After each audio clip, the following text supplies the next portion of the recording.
Lions fans, welcome to the Detroit Lions Podcast. This is the 2018 live NFL Draft Party. I'm your dashing host, Chris, and with me is my good friend and co-host, Case. How you doing, my man? I am stoked. This is fun. This is going to be pants-free, that's for sure. This is going to be our new format, guys. This is how we're going to do our post-game shows. We'll tweak the interface a little bit here as we go, but this is our first run at it, so we're excited to see what you guys are thinking about it. So we're looking for your feedback, but it's going to be a great show. This is the new format. Like I said, we got Dan Orlovsky going to join us in a little bit, and also Dean Blandino will be here on the show talking, and Sean Lanigan will come in after the pick to do some analysis. There's a lot to talk about, a lot going on. The draft is getting ready to start, and this is a little bit of a more relaxed format than our standard podcasts. You will see us drinking, so keep your children protected in the place that you protect them. All right, we got a great show lined up. Case, you ready to go, my man? I have got my beer all ready to go here, and my gas mask bong is right over here too. I am all set to roll. Let's kick this off and break it down. All right, the fastest announcement section this side of the Mississippi. First, check us out and help us out on Patreon. Very special thanks to Dylan from Wham! Wow, yeah. And of course, our very first donor, Mathis. Also, Brian B. from I Prevail, big donor. We appreciate what he brings to us every month. But all the guys, all the ladies, all the people, Zandy Lyons, a new one. Thanks so much for supporting the show via Patreon. We appreciate all you guys do to keep this going. It's very much appreciated. If you'd like to join the Patreon crew, get access to some special features, additional content that we put out, hit patreon.com/DetroitLionsPodcast, or you can go to DetroitLionsPodcast.com and click on the Patreon link. $1 a month gets you access to all that wicked-ass stuff.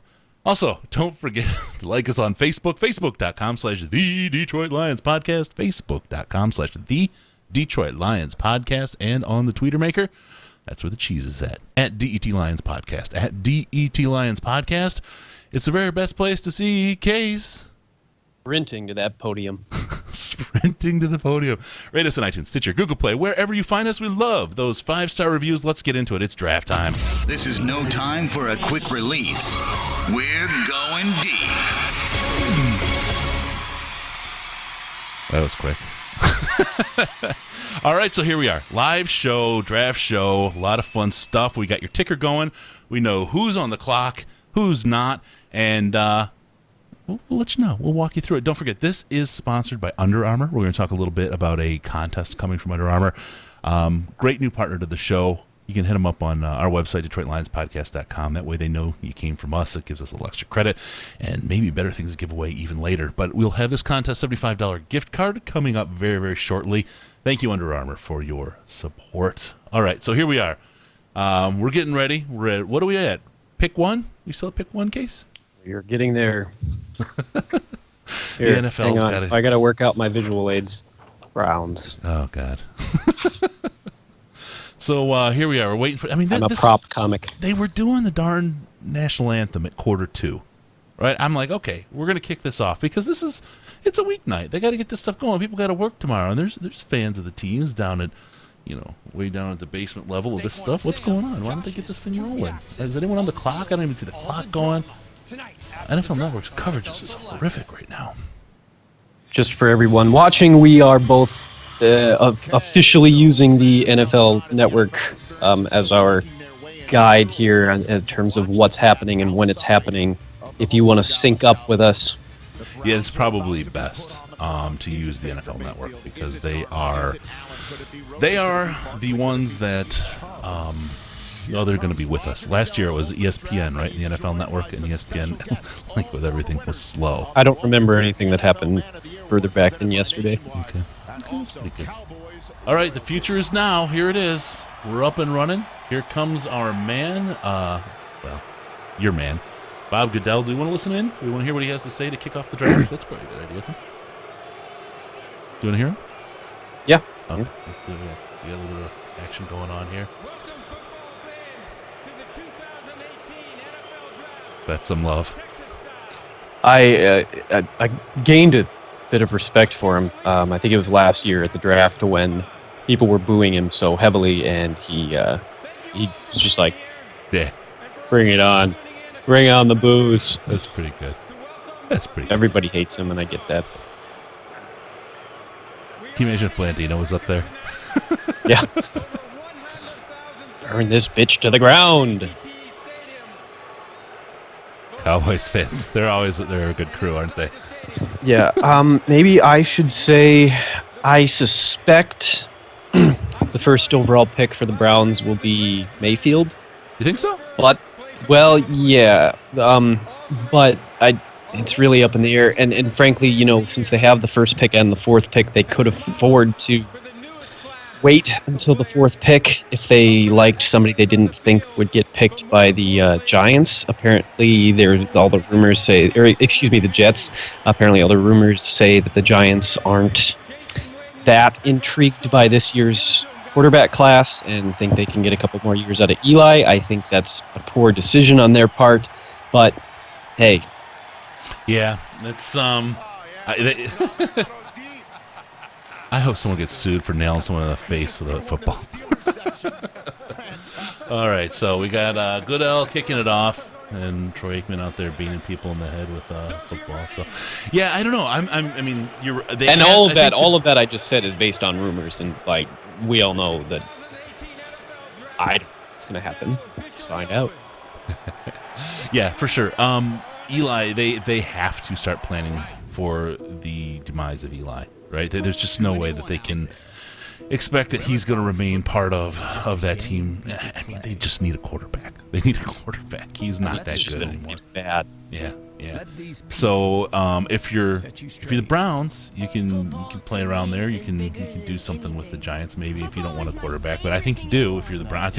I don't think if you're the Browns you have a single pick to give up or to play with. And you probably even want more if you can get them.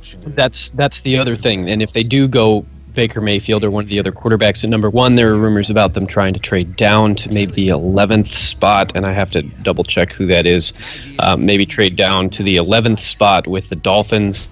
Mm-hmm. If the Dolphins want to jump up and try to replace Tannehill, that could happen. Yeah, for sure.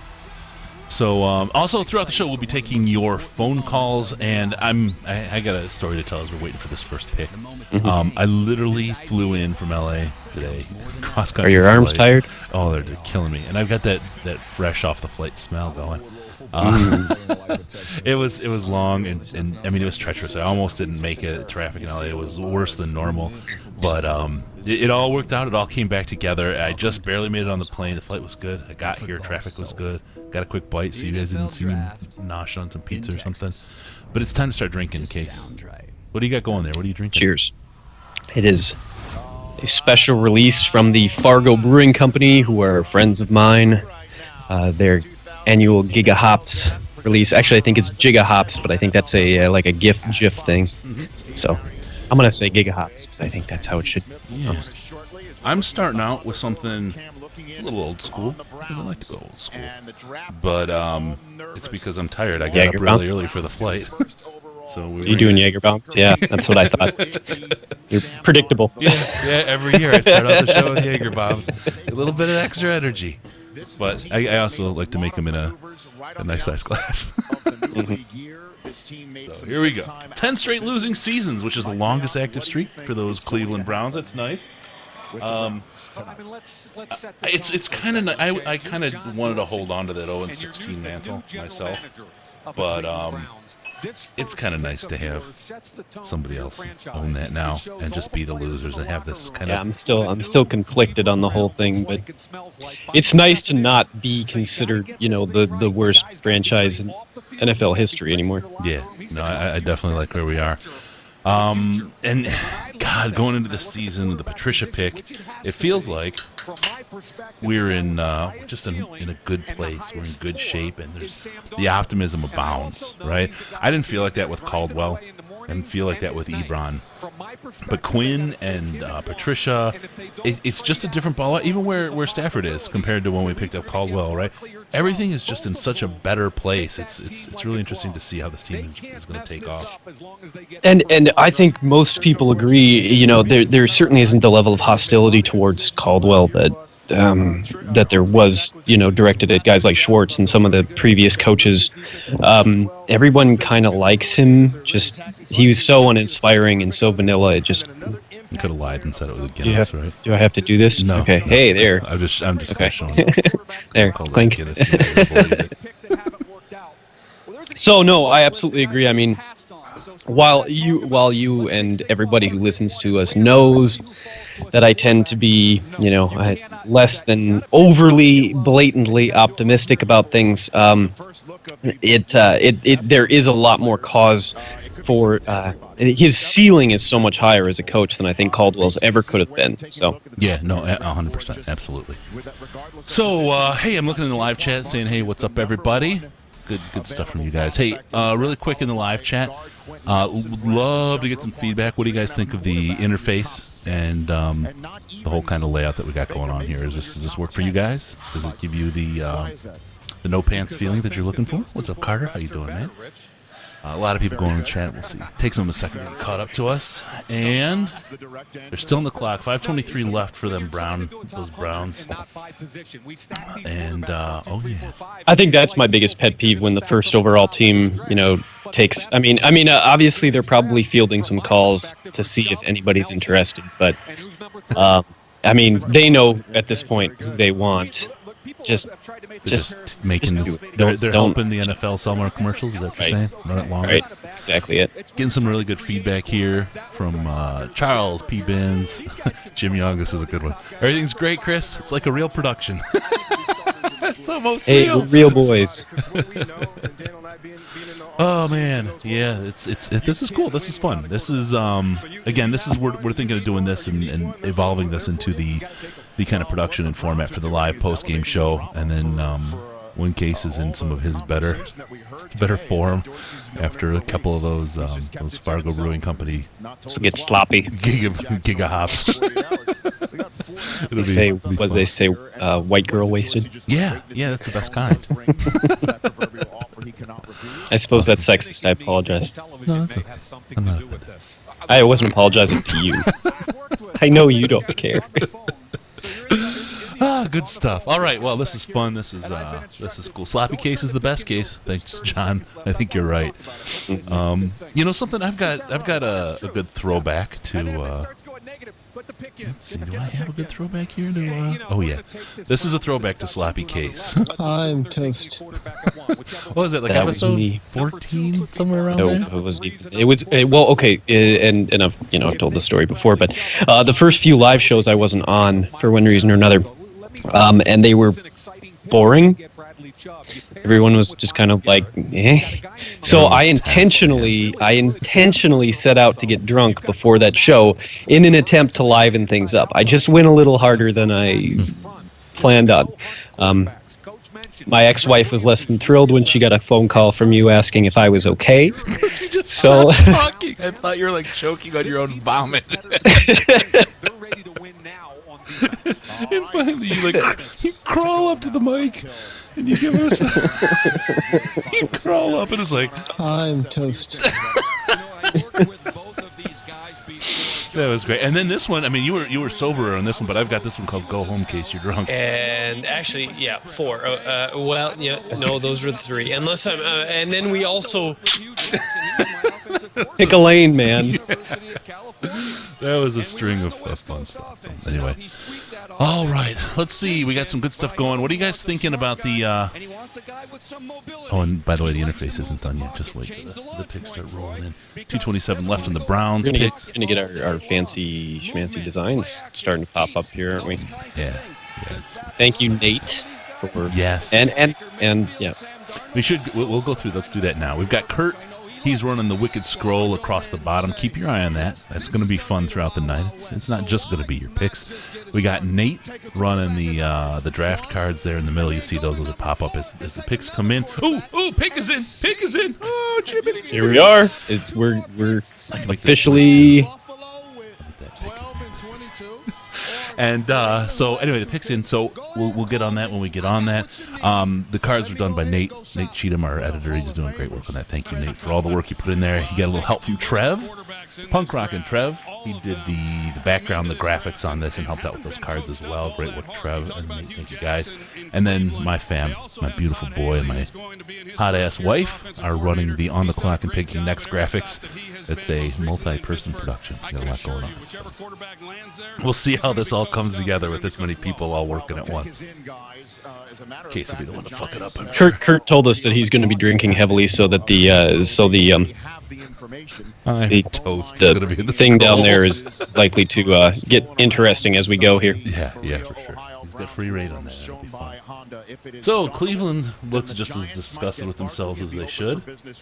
They don't look excited. Now, hang on, I have visual aids for this. Oh, okay. The visual aid coming in. Now here's Jim. This is where the real production value comes in. Here we come. Here comes Goodell. We'll pop Goodell up for the pick so you guys can hear him. The people are going to pull him in there and beat his ass in the crowd. Let's see what he's got to say here. With the first pick in the 2018 NFL Draft, the Cleveland Browns select Baker Mayfield. Wow. That's what I said, right? Yep. All right. Baker I couldn't remember if that was what I said. Ooh. Yep. Wow, Not a surprise. Polished.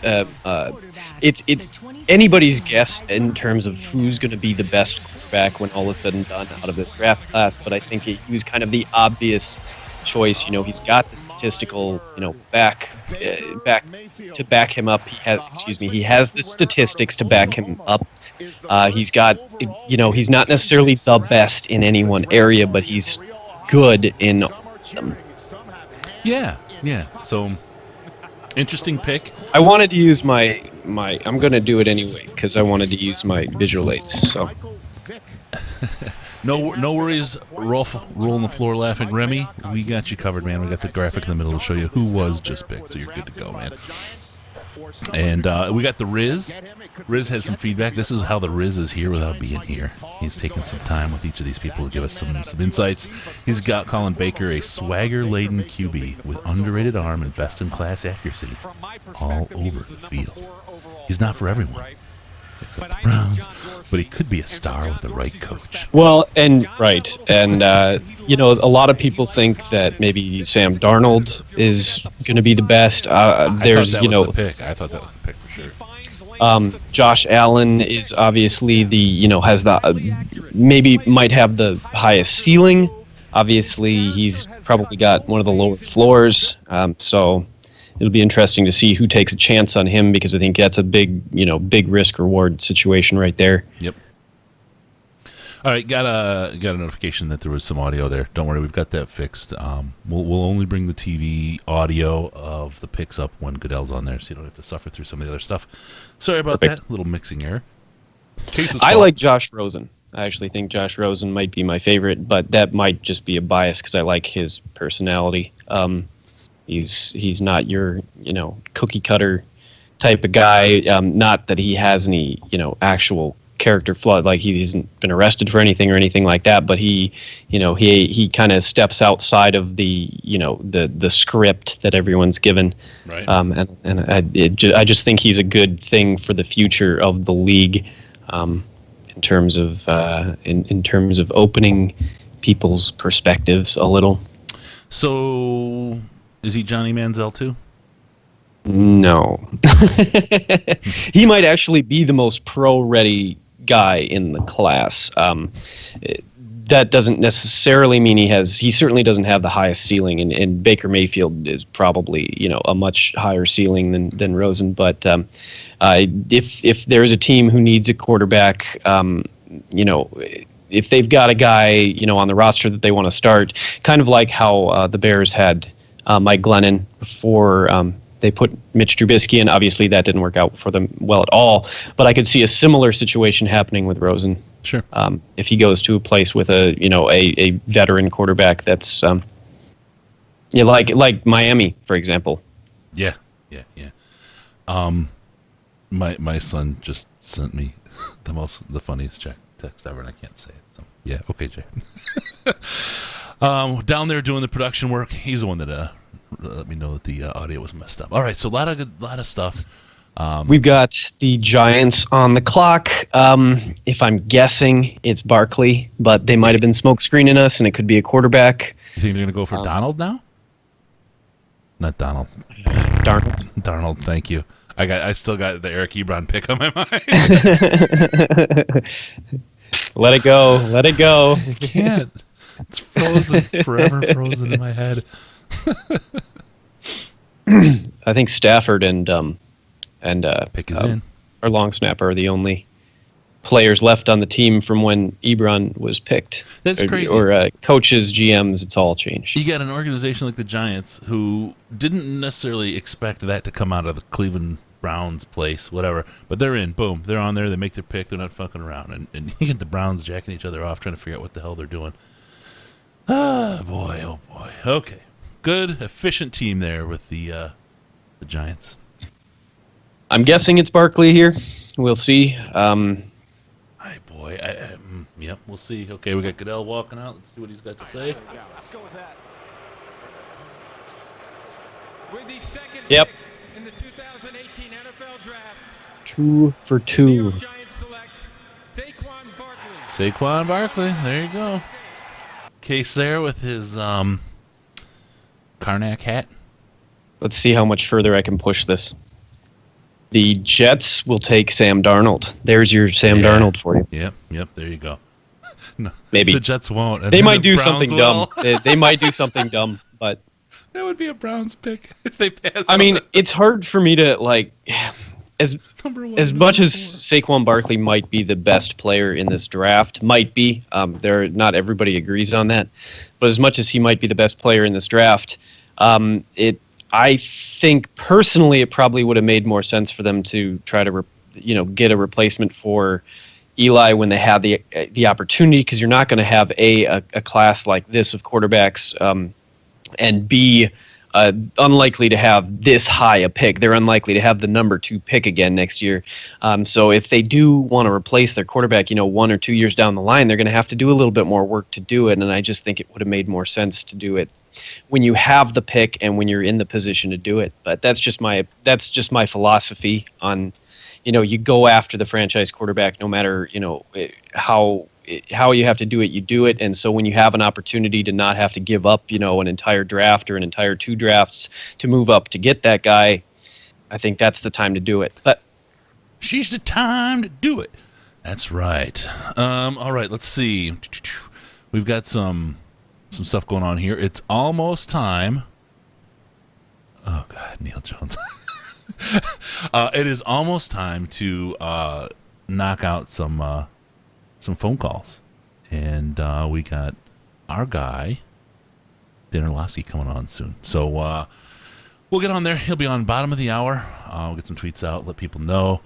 But we're rocking it, man. Dan-O. So he's got 2, a quarterback and a running back. Let's talk about what Riz says about Saquon Barkley.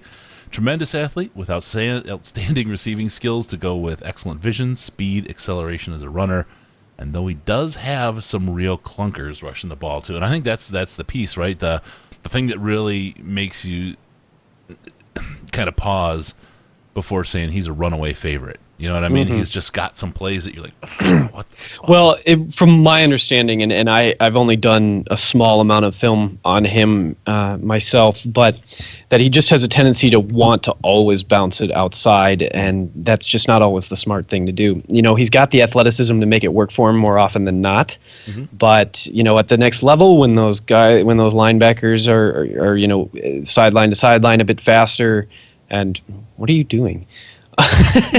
Sorry. You just don't want to hear what I have to say. No, that was for Neil. Neil's OCD was kicking off because he thought my headphones were not adjusted evenly across the top. He said his OCD was kicking.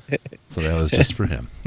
Sorry. But no, I don't want to hear Yeah, no. Just that tendency to try to bounce it outside a little bit too frequently, which is, if he can get... I tend to think that running backs don't develop that much once they get to the NFL, unless they're guys who, later round picks maybe a little bit, but that they're more or less, more than any other position, that they are who they are when they come in. But that is one thing that the Giants might be able to help him with. I don't know. Sure, for sure. All right, well, good stuff. I for some reason, I wish the Browns were picking third because I think they would take Darnold with the first and third pick. They take two quarterbacks. Yeah, that would be great. It's just so stupid. They might go for Allen. That's kind of a Brownsy thing to do. So Yeah. there was. I mean, there is a themselves as well rumor as out everyone there that they else. were considering. Yeah, there is a rumor out there that they were considering adding two quarterbacks. I'd just be surprised if they did it in the first round. Picks, right? I mean, Yep. that would just be why you're the Browns. So, all right, 4 minutes 10 seconds left on the clock for the Jets. So let's talk a little bit about the whens and whys and whats here. Usually, pick 20 is about 10:30 p.m. at night. So that's what you guys are in for. We got some time here, and a lot of fun to do in between time. I'm going to work the text machine here for a second just to get our calls lined up here, Case. Yep, that's fine. If the Jets go like I think they will and go with Sam Darnold, they're looking at a guy who he's got big time long term potential. He has a tendency to turn the ball over a bit too much, and his mechanics need work. But he's the kind of guy that you can see, 1, 2, 3 years down the line having a Stafford-esque type of growth. He comes in with some issues that need corrected, and as time goes on, he refines that, and so if you look at him, you see a guy who might be in his mid to late 20s before he's truly the franchise quarterback that you want, but that he has very good potential to get there. Yes, absolutely. All right, less than 3 minutes left for the Jets to make their pick. Exciting stuff going there. Waiting for my ping back from the Danielator, and as soon as we do, we'll get him on the phone. We'll have him talk about the picks so far, and while that's going on, we'll also talk about what he thinks for the Lions. Where does it fit? What fits for them? Where are they going to go? I think he's been spending a little bit more time in Allen Park lately. Have you heard anything about that? No. Are we? Conversation time. Are we suggesting that he's like possibly doing a little side coaching, or? Well, he was cranking on the broadcast boot camp. He's doing some of that work, so we'll see where that goes. He has certainly made a career for himself on Twitter with his excellent analysis. Yeah, I mean, and occasionally Twitter alone makes is people making upset. With Twitter alone, I'm ready to quit my job. Perfect. Make a Twitter career out of it. All right. Thank you, my man. Got a couple things. So, a little bit of inside baseball here. Pick is in. The pick is in. Pick is in. I'm actually doing production on this while we do it. Goodell's coming out. We'll let him make the pick, and then we'll get into the inside baseball. Here we go. With the third pick in the 2018 NFL Draft, the New York Jets select Sam Darnold. There you go. Quarterback, USC. I'm on a roll. Yeah, look at you go. Case with the spoilers. That's what they're saying in the live chat. Sorry, guys. I'm watching the NFL Network just like you. Apparently, I'm just getting it better than you. I'll try to hold off for a few seconds. So we got Cleveland on and back on the clock. We'll see if they use the whole thing again or if they've got their shit together and know what they want. Sam Darnold. My guess is that if Cleveland keeps their pick, that they'll use it on Bradley Chubb. Yeah, that's a good pick right there. All right, so the Riz, he talks about Sam Darnold. Says he's plucky with a strong arm, great touch on outside throws, and preternatural confidence. But his mechanics and ball security need work. That's Jeff Risdon. So, speaking of ball security. Oh, I thought we were going to get to no pants shots. Charles, I wish my grandfather was a dick hammer. I don't know where that came from, but I somehow missed something in there. Oh, they're complimenting our dashing good looks. Right back at you. Sam Darnold, he's picked, and we're good to go there. That's actually the first time. Who said I? No, that wasn't. Never mind. Okay. See, that's what they're showing some clips here, and you can see what I'm talking about. Like, he just doesn't always. He's going to fumble the ball more than you want a quarterback to fumble the ball. It's almost ironic that he's going to the Jets, who have the most infamous fumble of all time. But I think that's definitely a thing that can be improved on and taught, and his mechanics and his ball security and et cetera are things that should be improved upon over the next few years. You talk about ball security, and that my mind goes straight to the Under Armour line of compression wear. Great underwear over there that you could get. Superior ball security straight out of Under Armour. Head to DetroitLionsPodcast.com, click on one of those Under Armour links you'll see on the screen, and you can get yourself some excellent ball security.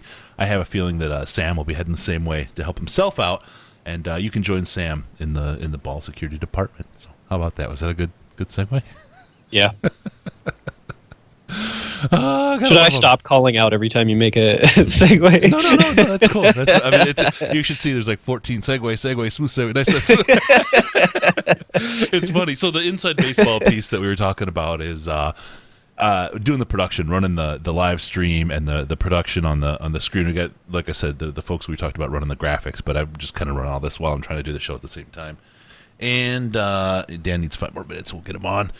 And Twitter and all the other stuff. So my eyes are darting all over the place. And I got up way too early this morning for my flight, as we said earlier in the show, which is why I got my Jaeger bombs going to kind of help pump me up before I dumped the beer. All right, so we got on the clock, we got the Browns. After them, picking is Le Broncos.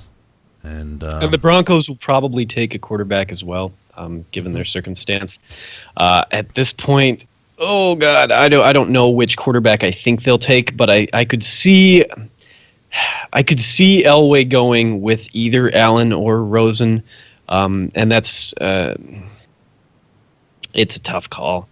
I'm pretty sure it won't be Lamar, but that's the only one I can say for sure. I suppose if I want to keep my streak going, that's assuming I get this one right and the Browns take Chubb. Although if I really putting in a thought on this, I still think there's a very good chance the Browns will be trading down here, because if anybody gives them anything, I think that's what they want right now. But if I had to pick one for the Broncos, thinking along the lines of John Elway and how he thinks of things, my guess would be Josh Allen, but tough call. Yeah, no, that's not a bad call, and I think it plays out just kind of the way we expected, at least up early. While some of the names might be in a couple different slots, it doesn't change the calculus down at pick number 20 for the Lions. So we are where we are. Dan's going to hit me up when he's ready. He's just got to fix some stuff out. Talk a little bit about how Dan could teach you swine some things. He's a real gentleman, and we'll talk about that when he's on. He's got to take care of the family. All right, 3 minutes and 20 seconds left before the Brownies are out of time and they forfeit their pick, and it goes to the Broncos. It's just as likely as anything else with the Browns, isn't it? I can't see that. Oh, there it is. So you actually, instead of LOLing, you actually didn't LOL. You just put it on. You texted me an LOL and didn't laugh. I don't think like in the history of like instant messengers and things like that, I don't think anybody has ever actually laughed out loud when they said LOL. I have. I think that's a lie. I think it's a lie. I'm a genuine person, Case. I'm not like you. Yeah. Like you, fucking North Dakota folk. Yes, us, seedy, underhanded North Dakota folk. North Dakotans. For reals. All right, yeah, look at this Cleveland down, running the clock down. Still don't know what the fuck they're doing. Here we go. Waiting. Picks. I don't see any picks in. Do you, Case? The pick is in. Oh, just showed up on my screen. I'm like 5 seconds ahead of you. Look at you. Is that Dan? Oh, calling us? What we got. Hey, welcome to Detroit Lions Podcast. Yeah, I have an over-under. You have a, say it again? I have an over-under. All right, go for it. Do you think our first pick will play more games than Charles Rogers' kids that he currently can't pay for? It's a high number, but I'm hopeful that bar can be reached. It's A+. Just letting you know. Yeah, I'm hopeful that bar Love can you be guys. reached. You too, man. Good call. I think it would be a strike Take care. against Quinn Thanks, if you that too. doesn't happen. Oh, I haven't given the number out. I will after we talk to Dan. This. There's something about the combined children of him and Rogers Cromartie or something. Yeah. But They can field a whole entire offense. yeah, All right, so pick is in. Let's see who the Browns flush down, whose career they destroy, and then we'll move on after that. And the Broncos will be on. Here comes everybody's favorite, the man of the hour, Bob Goodell. Yes. With the 4th pick in the 2018 NFL Draft, So exciting. the Cleveland Browns select Denzel Ward. Defensive that is the shock. Ohio State. That is a surprise. I did not see that coming. I don't think he's good enough to go number 4. He's really good. He's really good, but he's undersized at like 5'10", I think he is. And when you have a chance to take a guy like Bradley Chubb, I don't stand that all. So, hey, that's what I made these for. Whoa. I mean, are they out thinking themselves? I can probably just put this one away for the rest of the night. Oh. Yeah, I don't know. I mean, he's really good, and he ball hawks and etc. I think he's going to struggle in the NFL against true number 1 receivers, the big guys like your Odell Beckhams and that kind of thing. I think that, and with the number 4 pick overall, I think you need to try to swing for that kind of player, and that just surprises me. I'm just going to tell you the gas mask bong is in the draft room in Cleveland this year. Yeah. Wow. I mean, a cornerback. How long does it take a cornerback to get ready to play in the NFL, Case? A few years. And how many Usually times do you want to have your first round pick? One of your first round picks take a few years Right. on an 0-16 team to get ready to play. I'm not big necessarily on taking first-round cornerbacks to begin with, just because, like you said, they take a few years to develop, and by the time they've developed into, a good player, you're going to have to pay them anyway. So yeah, that's wow, man. All right, Denzel Ward. Let's hear what we got from Risden. He says, "This is the latest in a long time of first-round corners from Ohio State. Smaller than ideal, but lightning quick to close on the play, and he's great with the ball in the air." Speaking of balls in the no, I'm not going to do it that way. do it. No, that's too many Under Armour commercials all at once, right? Yeah.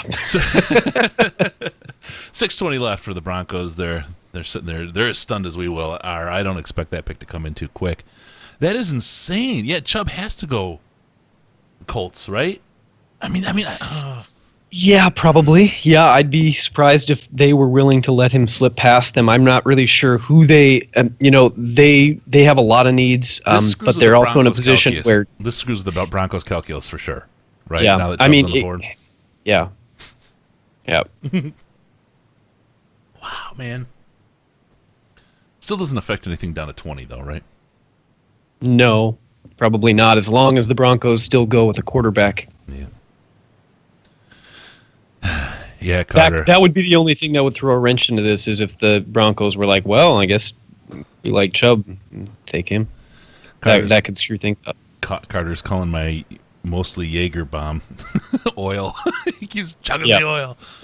Here, I'll mix it down to more human proportions. I still have a little bit of there's drink left. There we go. So now I got an oil change. There you guys go. All right. Broncos on the clock. Wow, that's still Denzel Ward right there is just. I mean, he was going to go in the first, and he was probably going to go in the top 10. I just think that 4 is a reach. And I think, I have other draft aids I can use. So we'll give them a C for Case minus. Give C for Case and Chris minus.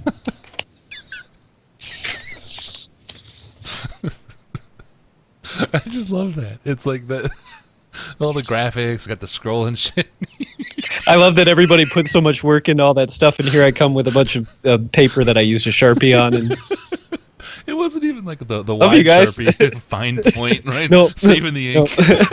I had to go buy a ream of paper the other day to make it happen, but I did it. Yeah. Because it's Care. important. Yeah, it's important to you. 4 minutes left on the pick. All right, so I was going to tell a story. Oh, one of the stories you have to tell throughout the day. This kind of it hit me way back in December when we were talking about when I went to the Tampa Bay game and the Lions game and we had all that fun. The how did Chris and Case meet story, because a lot of people don't know that and how this all kind of. I don't know if I remember. And I could tell it. Then I can tell some pretty good lies. Pick is in. Broncos pick is in, by the way. But Kurt actually asked me straight up when we were at the Bucks game when he and I met up, and I started telling a story and I got sidetracked, which happens sometimes, a lot of times, and I never got to the point of the story and never answered the question. So I was like, man, that is a good question. There's a lot of people that have kind of asked about that. I haven't really gone into it, so maybe we could at some point here talk about the how we got to know each other and make beautiful music together. Okay. That sounds good. After this pick, we probably got a little time. You put me in camera and everything goes out the window, man. Yeah. Well, no, the little signs didn't. No. They came in. Uh-huh. Yeah, okay. I have more you haven't seen. So wait. we'll get there. I can't wait. All right, let's go. Come on, Goodell. Let's announce this shit.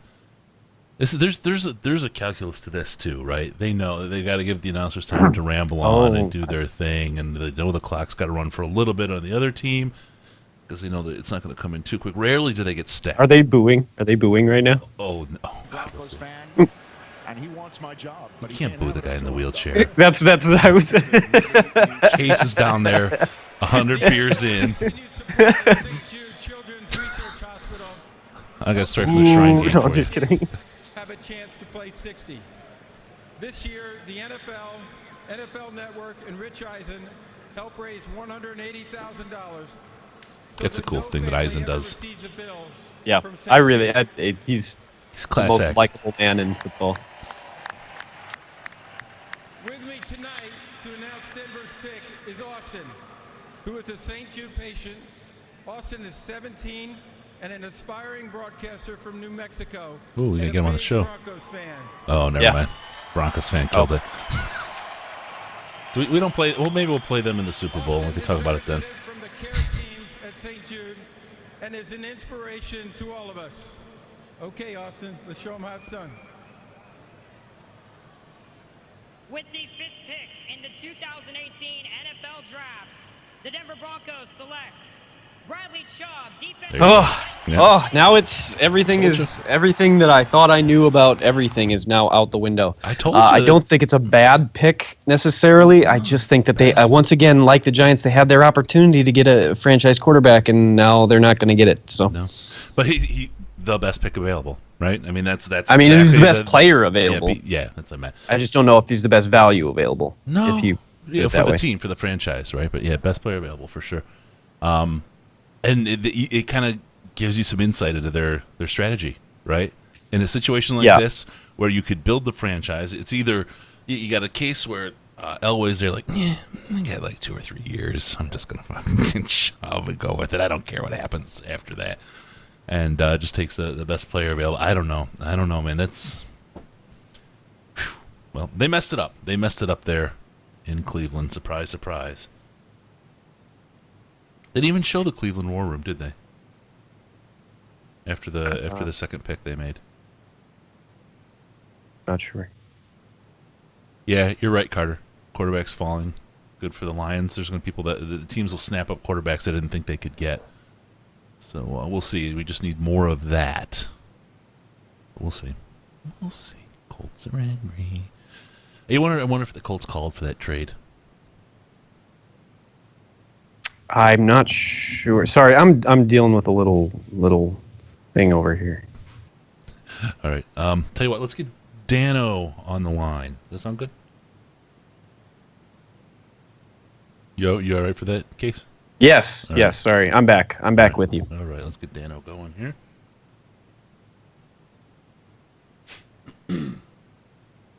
Now, and at this point, I really have no idea what the Colts are going to do. But their pick is in already, so we're going to be moving fast, hopefully, for a little while here.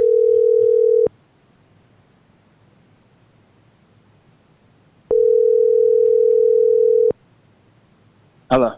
Hey, Dan, how you doing? Welcome to the Detroit Hey, Lions bud. How are you? Podcast 28. What's going on? Draft Party. Things are going a little crazy already, aren't they? Yeah, they are. It's surprising. This is why everyone loves this spectacle of the draft, though. So it's only going to get crazier. Yeah. Yep. So, things obviously took a weird turn with the Denzel Ward pick. What do you think about that for the Browns?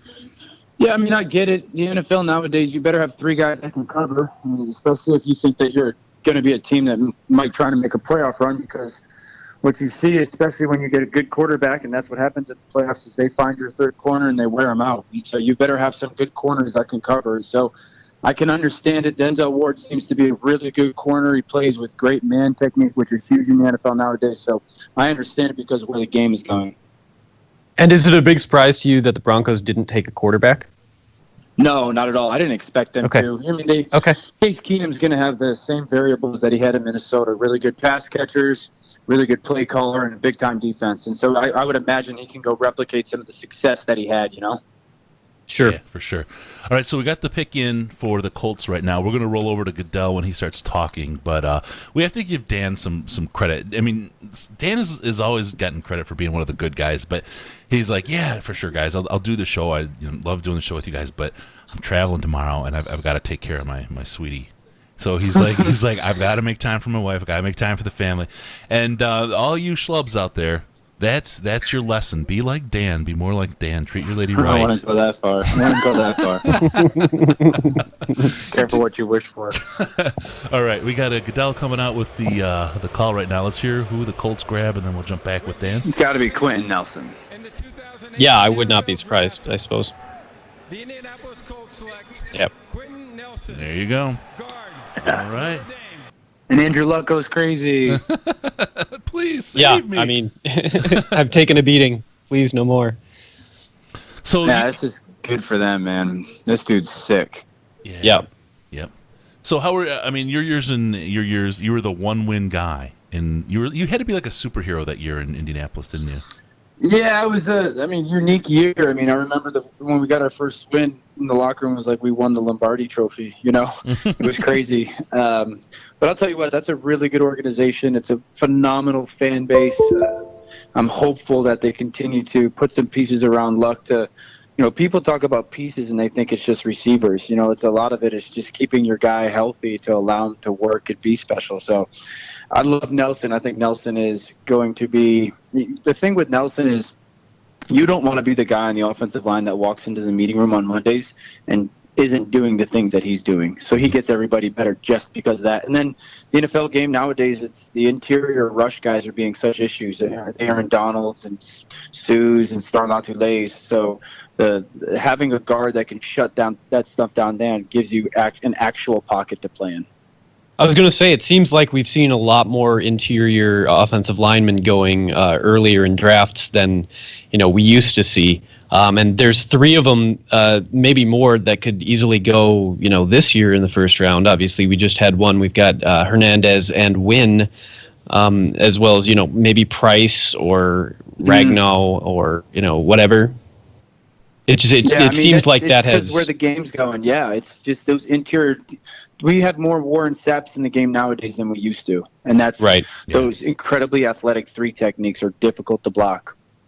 Right, and obviously a lot has been made too of how much more difficult it is for offensive linemen to train with the the hours of practice being cut so much. So I think that might add to that factor of how important it is to be able to get the guys who you think are going to be ready to go.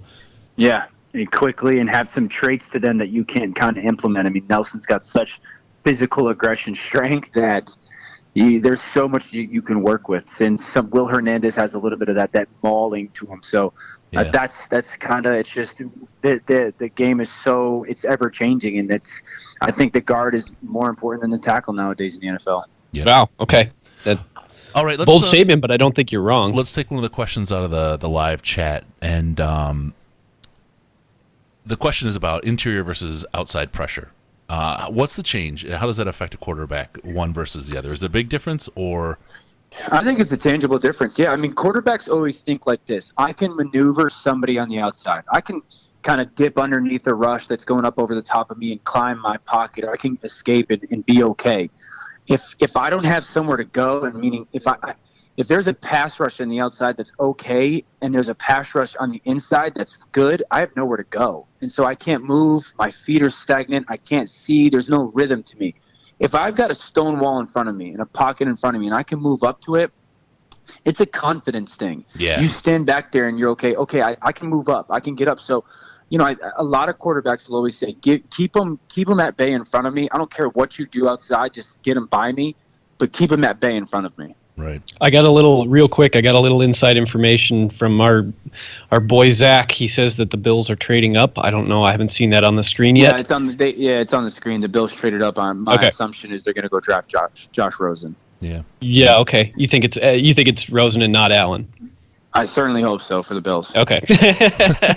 Well, I mean, I completely agree. It just people see that Josh Allen, that arm, that that mystique. Yeah. It's like a candy bar at the checkout lane. Yeah. I'm going to put a couple questions here together from the listeners. The first one is, who do you think the Lions are going to take at 20, and why is it not Darius Geis? So we'll let you play with that one. And then the other one, do you think the team should? Sorry, the other question related to that is, do you think the team should trade back or try to trade back at 20 and grab a couple extra second rounders? Okay, so should they trade back if it makes sense to? If you've got a guy that you love and he falls to you, and you've got him ranked as the 9th best player on your board and he falls to you, you don't trade back, you take him. So that is dependent on that situation. Why don't they take Darius Geis? Well, I think everyone knows how deep this draft is at the back position. Yep. They went and signed LeGarrette Blount, who's a good player, averages 4.4 in his career. So I think they can go get a really good back in the second round. And the thing is, if you take it back at 20, or you take it back somewhere at 49 or 50, whatever it's going to come out to be with their second round pick is there that big a difference in that guy? Really? Is there that big a difference? I don't think so. Who do I think they should take? I think they should take Taven Bryan out of Florida. Looking at him, he's incredibly versatile, especially when he gets on a center's head. If you watch him play tape, he's down on a knee all the time in between snaps, and it looks like he's trying to diagnose what's going on by the offense, which tells me he's very bright. And then he reminds me a lot of J.J. Watt, the way he can get skinny and play with some angles and whatnot. And so for that reason, I think they should take him because of the stuff that Matt Patricia can do with him. Right. Yep. He's certainly been one of the players that I've seen mocked to the Lions more than most. So yeah.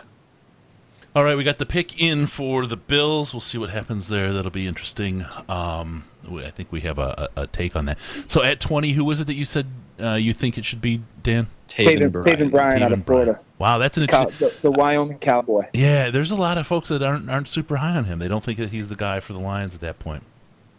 I think people are concerned about consistency because he wasn't always consistently dominant, but he's definitely a high ceiling type of player. So if you can get him to that level of consistency, then you've got a real stud on your hands. So football, but it's hard for defensive linemen in college football to be consistently dominant. I mean, you're sure.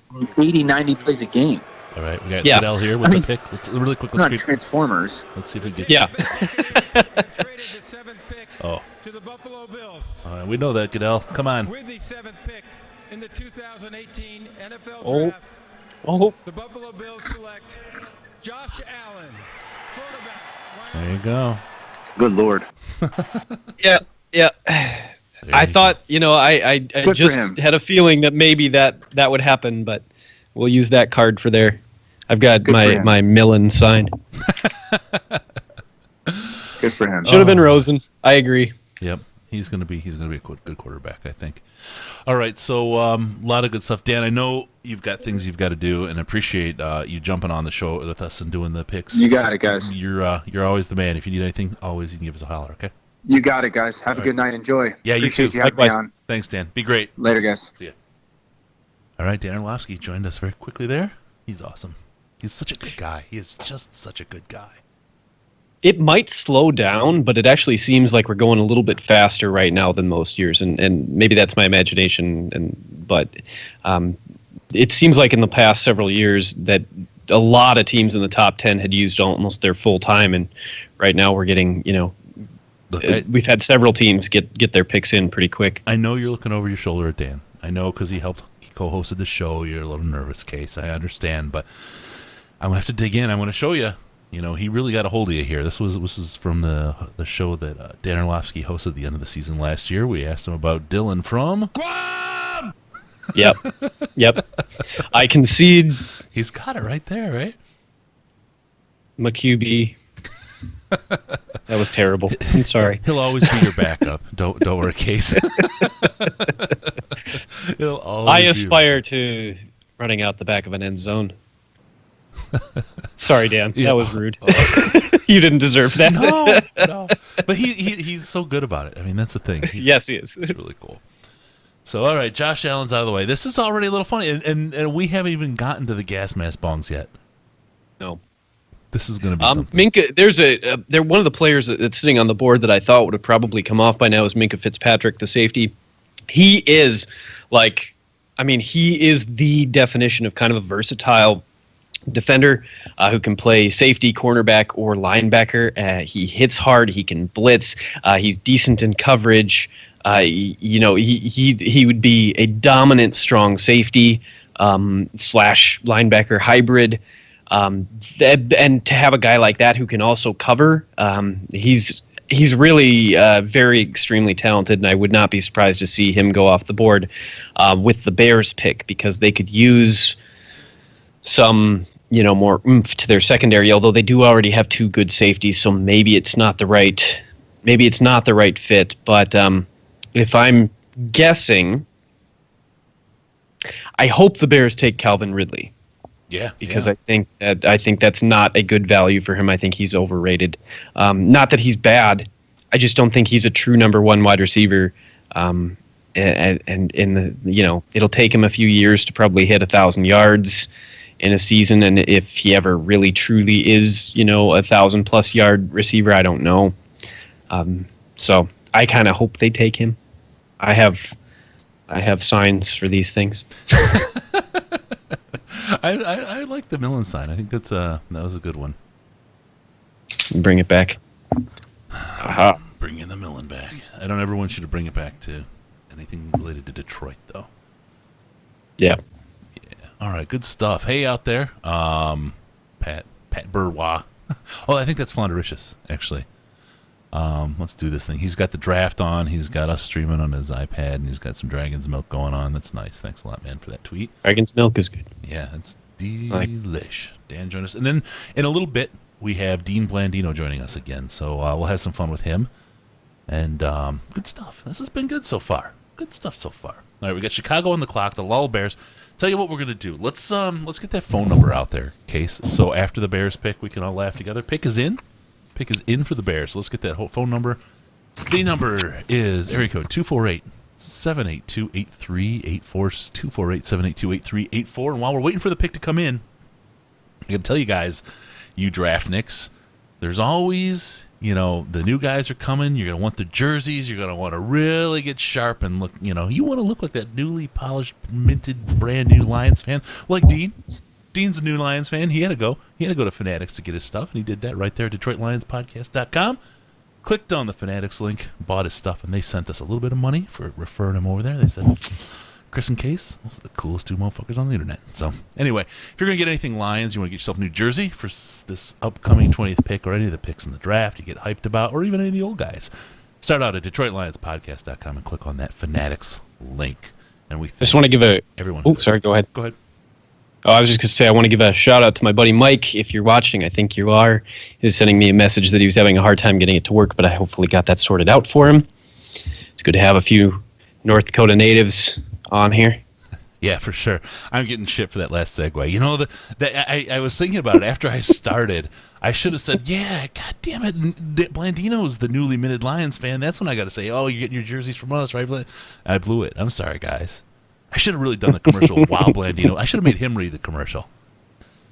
Oh, well, back out in L.A. in a couple weeks. I'll get him to read one for us there. Maybe get a picture of him and a new 20th overall pick. All right, we got Goodell coming out with the Lull Bears pick. Let's see if they pick a long snapper round one. Here we go with Bobby G. With the 8th pick in the 2018 NFL Draft, the Chicago Bears select Roquan Smith, linebacker, Georgia. It's a very good pick. He's I think he's clearly the best linebacker in the draft. He's a little bit small, but he's fast. He's instinctive. Unfortunately, I think they probably did the smart thing there. Yeah, agree. So I don't get to use my Lowell Bears signs again. No, that wasn't a Trubisky giggle. No. Darn it. I wanted them to trade. They should. No.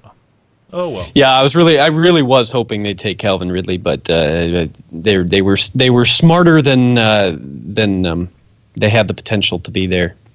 Risden says he's a slightly smallish thumper with outstanding What did I just say? tackle power and range. And he can be a star behind a good DL. Yay, Bears. So have you ever been to one of the draft parties at the Ford Field or anywhere else? Say it again. Have you ever been to the draft parties, like when they hold them at Ford Field or any other stadium where they get the? No.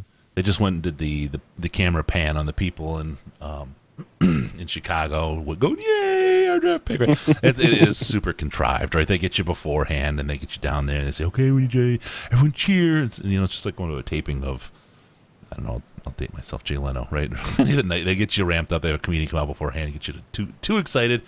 So what was it? I was there when we picked Calvin Johnson, and I was truly excited for that one.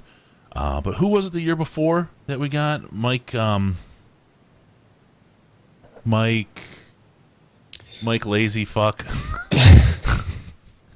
You lost me. I stopped paying attention. When we're not on video, it's a lot easier for me to get away with not paying attention to you. When we're on video, it's a little bit easier. We're gonna do more video, Case. All right, fine. Let's see. On the clock, the 49ers, 5 minutes left. Let's see what happens. Again, a little bit till Blandino's on. Not too much longer, but we'll have him on. He'll be on for a little longer than Dano was, and we can we'll do some chat. Think up your questions. We'll take some questions out of the live chat and talk up Blandino, see what he's got to talk about in the draft, where he's thinking things went, where they're going, and what it means for the Lions. I was just out there, dropped off some more Verners for him. He's hooked on the shit now. He's mainlining it.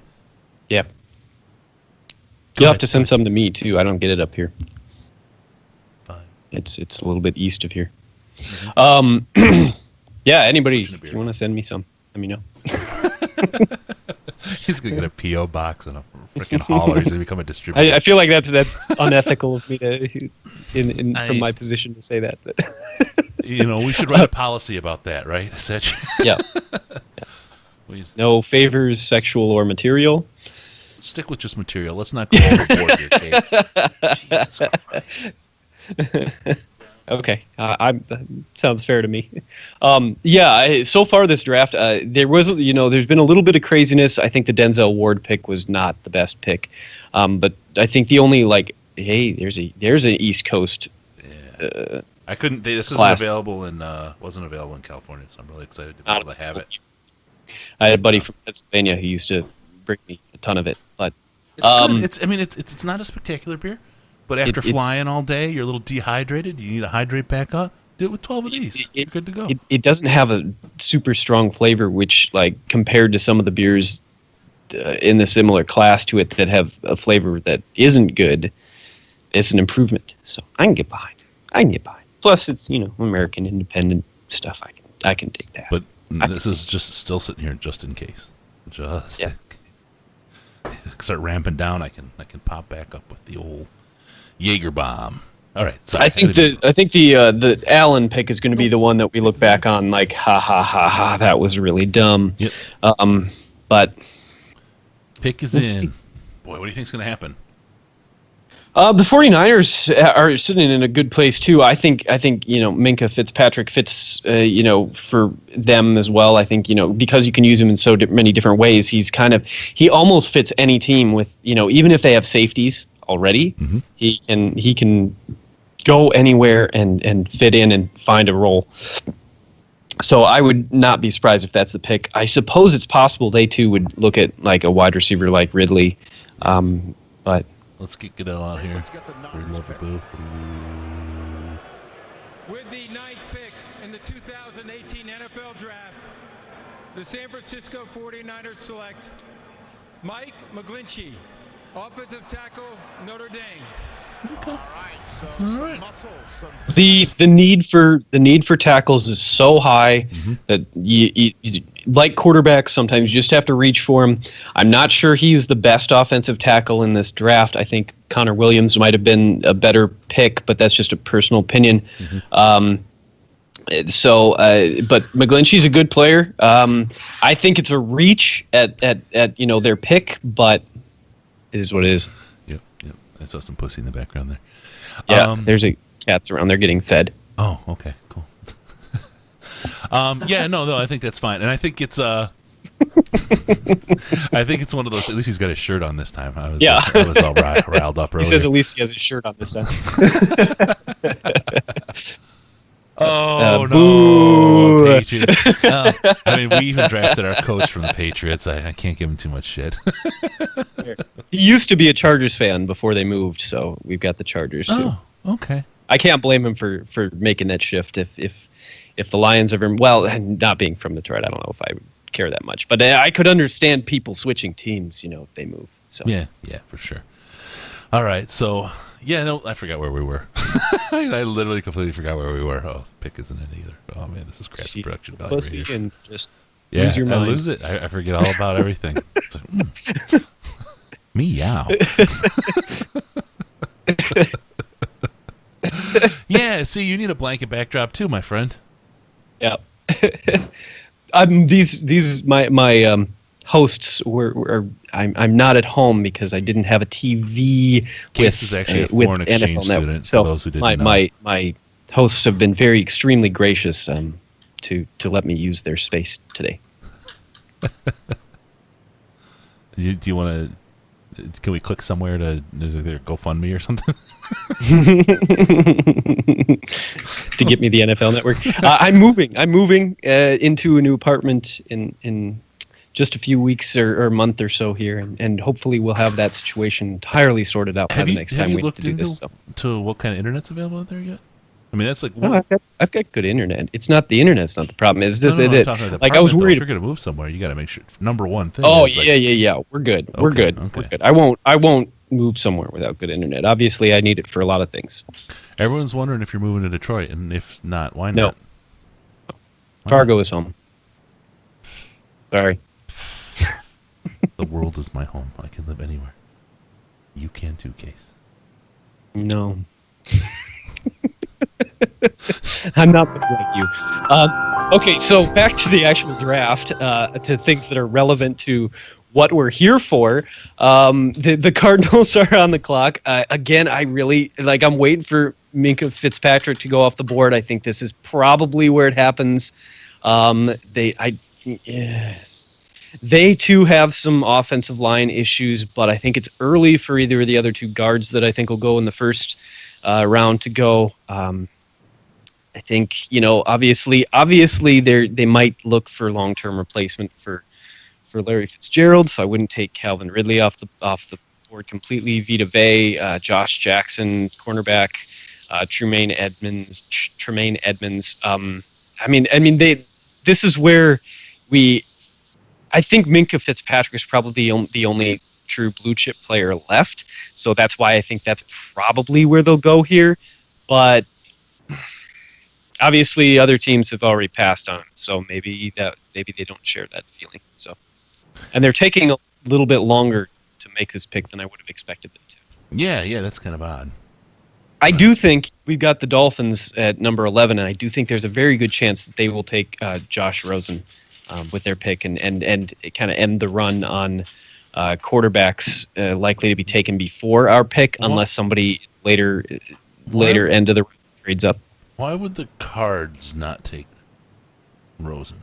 Oh, I suppose that's also a possibility. They've I got a cough. They've got Sam Bradford, and everybody always wants Sam Bradford to be a good thing. And when he's healthy, he's serviceable. He's an average starting quarterback kind of player. Low level. He's a low level franchise quarterback. It's backup in another phrase. Yeah. My buddy Mike says that he thinks Lamar Jackson is the number 2 quarterback. I don't know if I agree personally. I think he's obviously super athletic.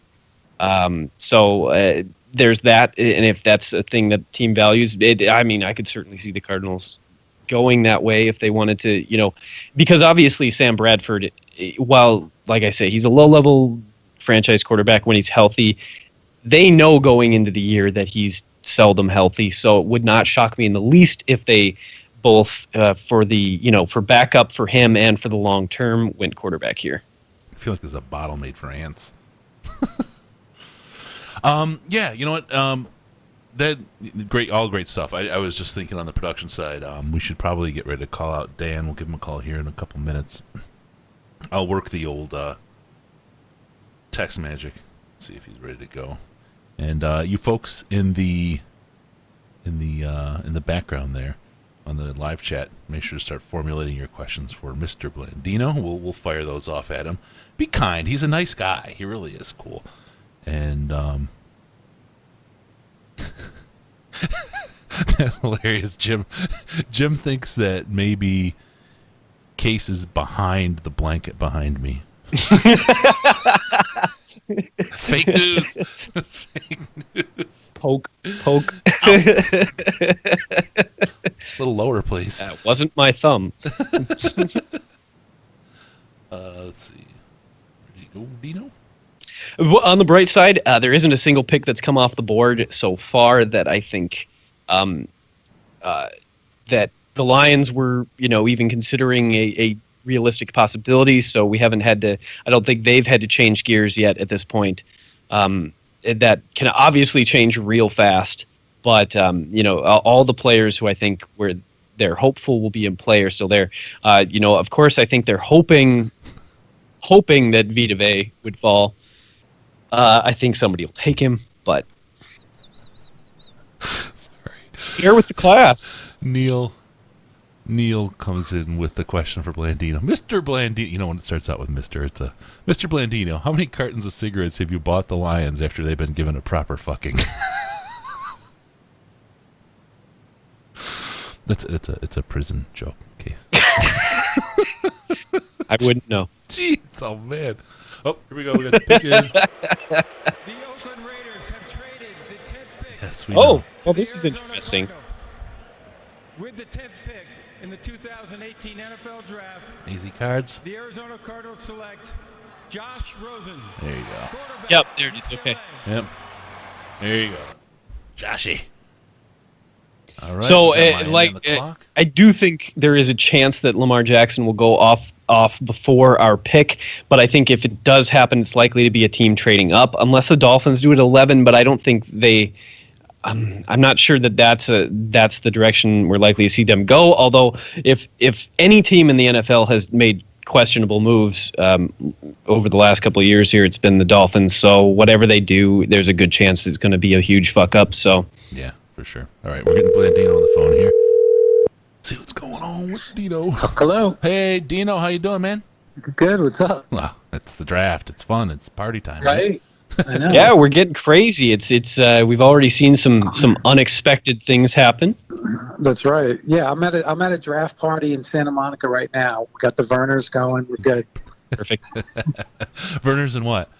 Yeah, Verners and Tito's. Oh, okay. There you go. Good. Awesome. So, yeah, a little bit crazy so far. What do you think the nuttiest pick's been at this point? Well, you would have thought a week ago that the chances of Baker Mayfield going number 1 were probably not that high. But now, all the talk today was that he was going to go number 1. But I think Cleveland surprised people at 4. taking the cornerback from Ohio State. Absolutely. Where, with Chubb sitting there. So I think that was probably, and now you're seeing kind of, then Buffalo has a chance to get Allen. Cardinals, who would have thought Rosen would be there at 10? Yeah. Yeah. Yep. Yeah, for sure. So now in the calculus, I mean, here you are, right? You're newly minted Lions fan. You got all your stuff. You're ready. And by the way, everyone knows you're going to DetroitLionsPodcast.com to click on that link to buy your new jersey on whoever. Of course. Comes of whoever it is. Yeah, right. So who do you think it's going to be? I mean, you're projecting for the team. You've talked to Matt before. You've met Take Bob a big Quinn sip of your couple Vernors and times. Tito's. And get a sip of the Vernors. And think about, there's a lot to still play out here, but who do you think they're looking at number 20? I think they're going to go defense. I think they're going to go defensive line.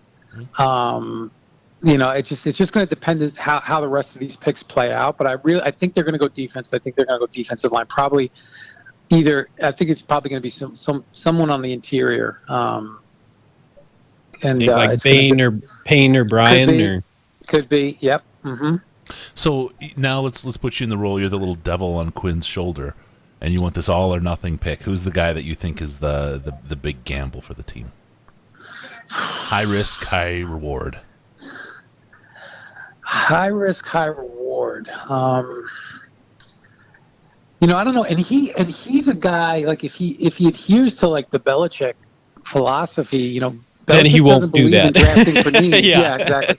But he doesn't. We put you in a necessarily draft difficult for need. position because it's unlikely. It's unlikely that's going to happen. I mean, he's going to try to take the best player available, and if it fits a need, great. But I think he's going to want to take the best player available. But I still think they're going to go defense. Yeah, that's probably what works for him. All right, so the rules changes. We didn't talk to you after any of them. Anything that sticks out at you that you're extra happy about, or anything that you think should have changed that didn't? Well, I'm just curious to see how they're gonna officiate this helmet rule. That to me is going to be significant because it could be. I think it's going to be tough for the officials. So I think they have to kind of crawl before they run. Mm-hmm. So I would hate to see a bunch of fouls being called because it's such a bang play when you have that kind of contact. Yeah. So I'm interested to see. I know they have a meeting next week and they're going to be talking about player safety, the helmet rule. They're going to be talking about the kickoff. So I think we're gonna get more clarity on that in the next week or so. Would you rather be the VP of officiating with this new helmet rule or the catch rule? I would love. I cannot wait to see how this catch rule thing plays out. I cannot wait to go on Fox and talk about it because it's going to be. Like I said when I talked to you guys last time. The controversy is not going away. We're still going to debate different parts of the rules. So, but I love the catch rule. That's my thing. Yeah. So, you got that broken down to like an absolute science. You're mixing, reagents there while you're putting that one together. You're absolutely. Good at that. So we got a good question here from Jim, and I'm going to expand on it. His first question is: do you ever curse the refs when you're watching the game as a fan? Oh yeah, absolutely. Well, and so before the NFL, I would do it all the time, and then you start to work for the NFL, and you kind of you have that moment where there's a flag thrown, and then you're holding your breath as they show the replay to make sure it's there. Now I'm back to cursing the refs. So, and I was going to ask, did you ever curse them? It was likely for a different reason when you worked for the NFL. I was cursing them when I was in the office too, because I was like, "You got to be kidding me!" Because now that just made my Monday that just made my Monday that much better. Oh man, that's good. All right, so when you were growing up, and we're pulling some questions straight out of the chat here. Who were your Minka Fitzpatrick went to the Dolphins here. Yep, Fitzpatrick to the Dolphins. Like, I'm not surprised. I think that is in terms of value, that might be the best pick that's come so far. I think he was a real blue chip player. So yeah, it's the best safety in the draft. Yeah. All right, so we missed that. Usually we got Goodell doing we're pulling him up to do the announcements here. So you can pretend you're Goodell later there, Case, and fill in for that. But so as you were growing up as a kid, were you a football fan or yeah? Who was your team? Absolutely. I grew up in New York. I was a Giants fan. Giants fan. All right. What part of New York did you grow up in? I grew up on Long Island. Yeah. What was your address? I'm just kidding. I had a really close friend that grew up in Patchogue. 7 Croydon Drive, Belmore, New York, 11710. It's not the family home anymore either. No, it's not the family home anymore. So those poor people. Sorry, people that bought it from my mom. Oh man, so a big Giants fan. That's when I had a friend that grew up in Patchogue in Long Island. You can just I can just feel the Long Island oozing off you still. There you go. Yeah, exactly. When are they going to get you all greased up with Santa Monica? Well, I'm slowly but surely getting more comfortable in Santa Monica. It's definitely Santa Monica, Long Island, very similar. Where I grew up, it's very similar to Santa Monica. You know, the palm trees and very exactly alike. Same thing. Yeah. Winters, same thing. Yeah. Is this going to be your first summer there, or were you there last summer? I was here last summer. Okay, so you get the triple-digit days, but not so bad in Santa Monica. Santa Monica is pretty much ideal for all that. It's not too bad. You don't get like the really, really hot days here. Yeah, it's a good time. All right, well, I'll tell you what, we'll let you roll. I'm out there again in 3 weeks. We'll see if we can get together. Okay, cool. Yeah, let me know. Show you some of the behind-the-scenes stuff going on. Thanks, Dean. Sounds good. All right, good luck with the pick. Yeah, thanks, Dean. We'll talk to you. Maybe we'll talk to you in a couple of weeks again about the pick and some other stuff. Cool. All right, thanks, bro. Bye. See you. Bye. All right, Dean Blandino. That's all right. You see what I mean? He's just a good guy. He likes to play around a little bit. He's not the evil genius that we made him out to be, and I'm mad. I wanted to hate him. I really. He is neither of those things. No, I'm just kidding. He's neither evil nor a genius. No, I really wanted to hate him. That's the hardest part about this whole thing. And I was like, the Fire Blandino hashtag. I was like on that. And yes, you were. Just like you hated him. I with a real passion.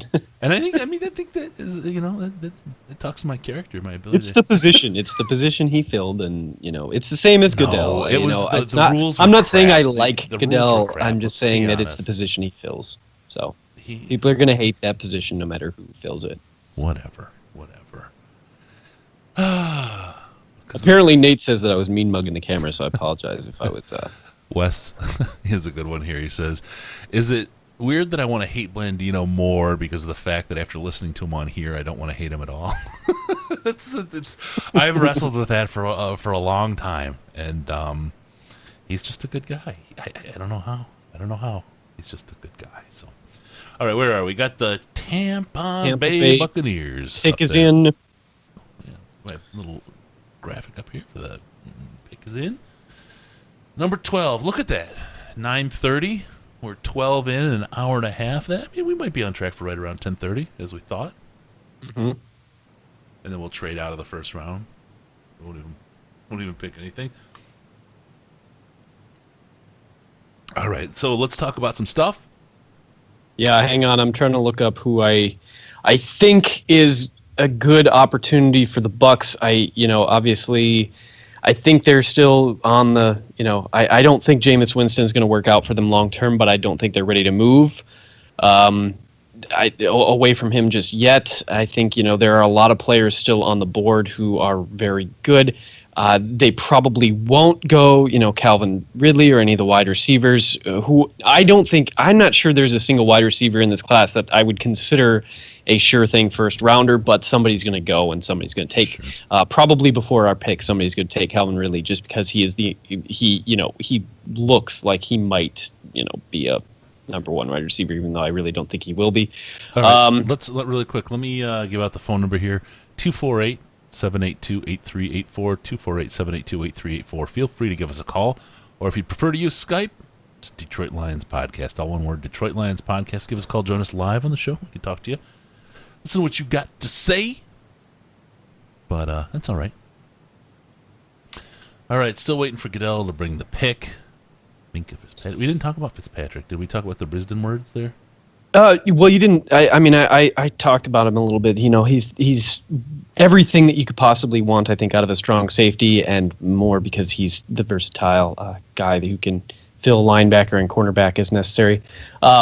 I think this is where we're going to see a lot of defensive players coming off the board, and where a lot of the guys who might and have ended up otherwise being Lions picks are going to come off the board starting here. There aren't a ton of offensive players aside from maybe like the guards and wide receivers who.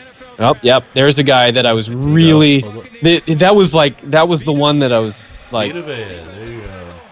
He was the guy who that I just hoped somehow he'd fall to us. I think he's got that long-term, not to assume from his ethnic background, but a lot of the who's the guy who just left us?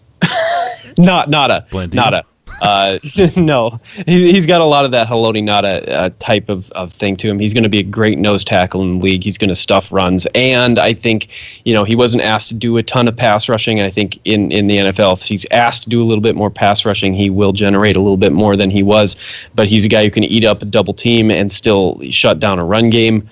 From day one, he's huge. He's extremely athletic for his size. So I really like that guy. And there was, I hoped beyond hope that maybe somehow he'd fall to us. Obviously, I didn't think it was likely, but no, it's a good pick by the Bucs. We got this just in. I'm gonna piss like a unicorn. Yep. All right, so we'll go ahead and put Case as away. Case, we'll catch you here in a little bit, my man. And look at that. Oh, God. Who did the production on this? They are a superstar. All right, so Case is away for a quick second. He's got to go drain the lizard and do his thing. You guys can give us a call at 248-782-8384. Mike, the ambling bastard, is still there. Holy cow. Wow. I'm impressed. He's in the UK. He's, what is it? Like 2 a.m. there? 2:30? Jeez. Oh, man, that's crazy.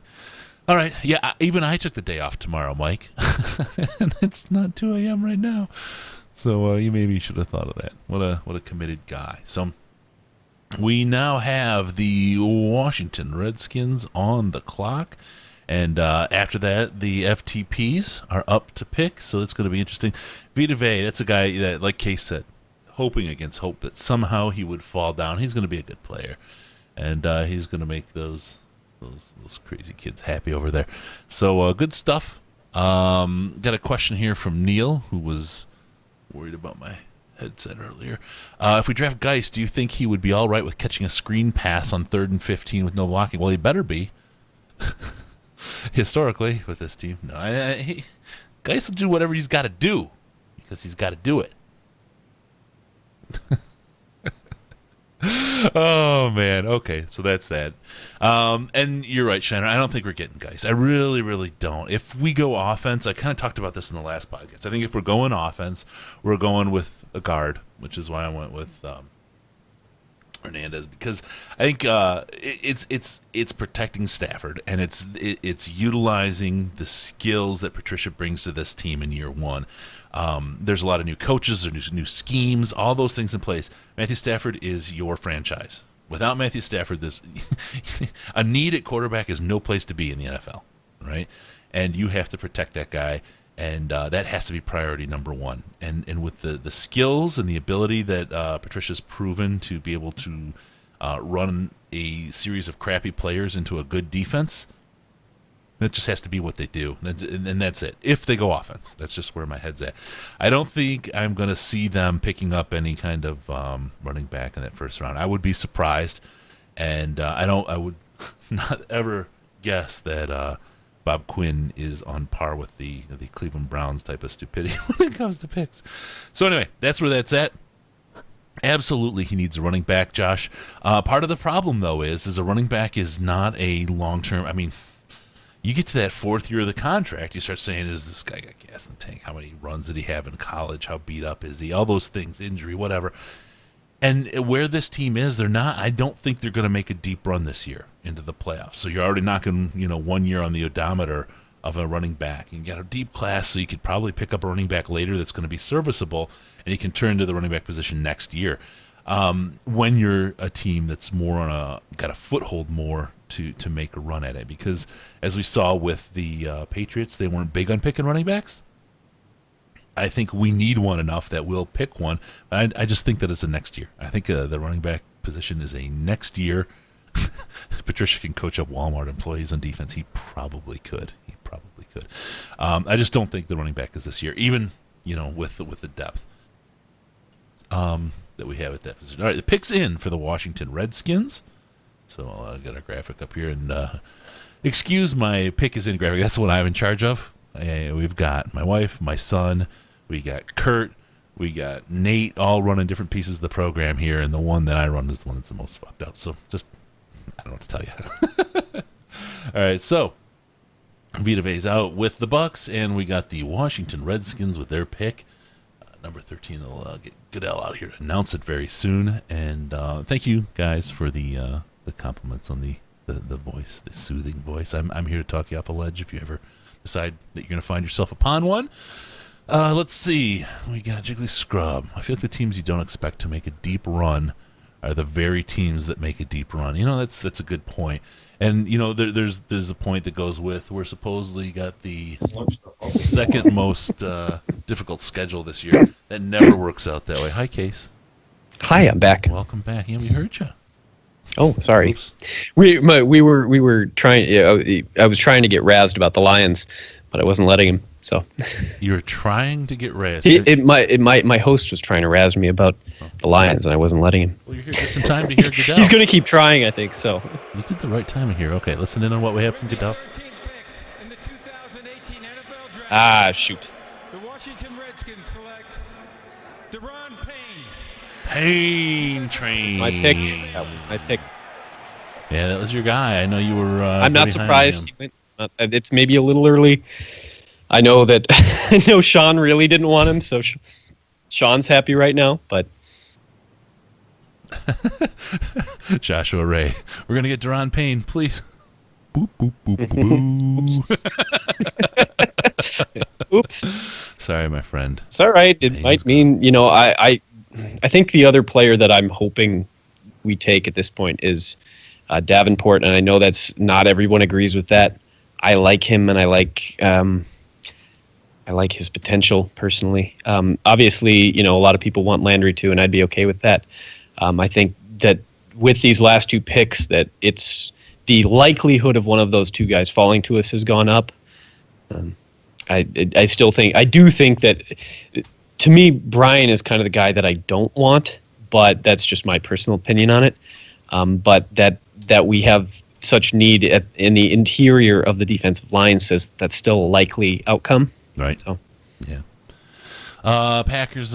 Jim wants to know what time the live show starts tomorrow night for round 2. It doesn't. No. Round 1 is it. I have a life to get back to. I stepped off a plane, jumped in the car. I literally ate Chick-fil-A in the car from the airport to the house. Fired up a couple more graphics on the piece here for the sponsors and the phone pieces that we had. And I had just enough time actually to get this thing off the ground and go. And I'm gonna sleep tomorrow. I'm gonna maybe record it and go back if anything goofy happened. But no, it's gonna be midnight time for me tomorrow. And maybe a little bit of Xbox. I will follow what happens, but we'll join you guys again. Probably, I don't know what day do we want to put out a show next week, sometime early in the week, maybe. Yeah, Tuesday, probably like the standard Tuesday. Get something out so we can tell you what we think about everything once we've had a minute to digest it. Yeah, and we'll get the Riz on, and he'll talk about what he thinks, and we'll tell him why he's wrong. Because have you noticed that hair is always the thing with him that really some people are racist, some people are sexist. Riz is a hairist. He's been nailed for hairist, but I don't know. Shut it down. We're done. He's that's his thing. He always gets swayed by the hair. So Saints pick live coming up. All right. So Saints is another interesting one. They've got they've suddenly got a really good defense. So maybe they look to improve something on offense, but I think aside from the guards, I think that most of the players there are reach. Now I will say that if Calvin Ridley or one of the other wide receivers was to go to the Saints, that's an ideal landing spot for a wide receiver right now. I mean, Drew Brees, I don't know how long he has left, but the things he can do to help wide receivers improve their game is something that should not be lost. I think you could see it in wide receivers who have had success there and then gone elsewhere and not been able to replicate. And I think he does a lot of favors to his wide receivers. So if they take a wide receiver, I think it's maybe the only team for a minute here who I think would actually be able to make the most out of that. So. Right. Yeah. No, I can go with that. All right. So we're still going, and pick number. What are we on? We're pick number 14. And they got about 4 minutes left. I expect the Saints to go a little quicker. I'm not going there, Neil. Sorry. I appreciate the question, but I am not pulling that one out loud. There's other players, like I said, Davenport could go. Derwin James, the safety, could go. Tremaine Edmonds could go. Leighton Vander Esch, this might start being the territory where he's a possibility. And Josh Jackson is still a good value here at cornerback.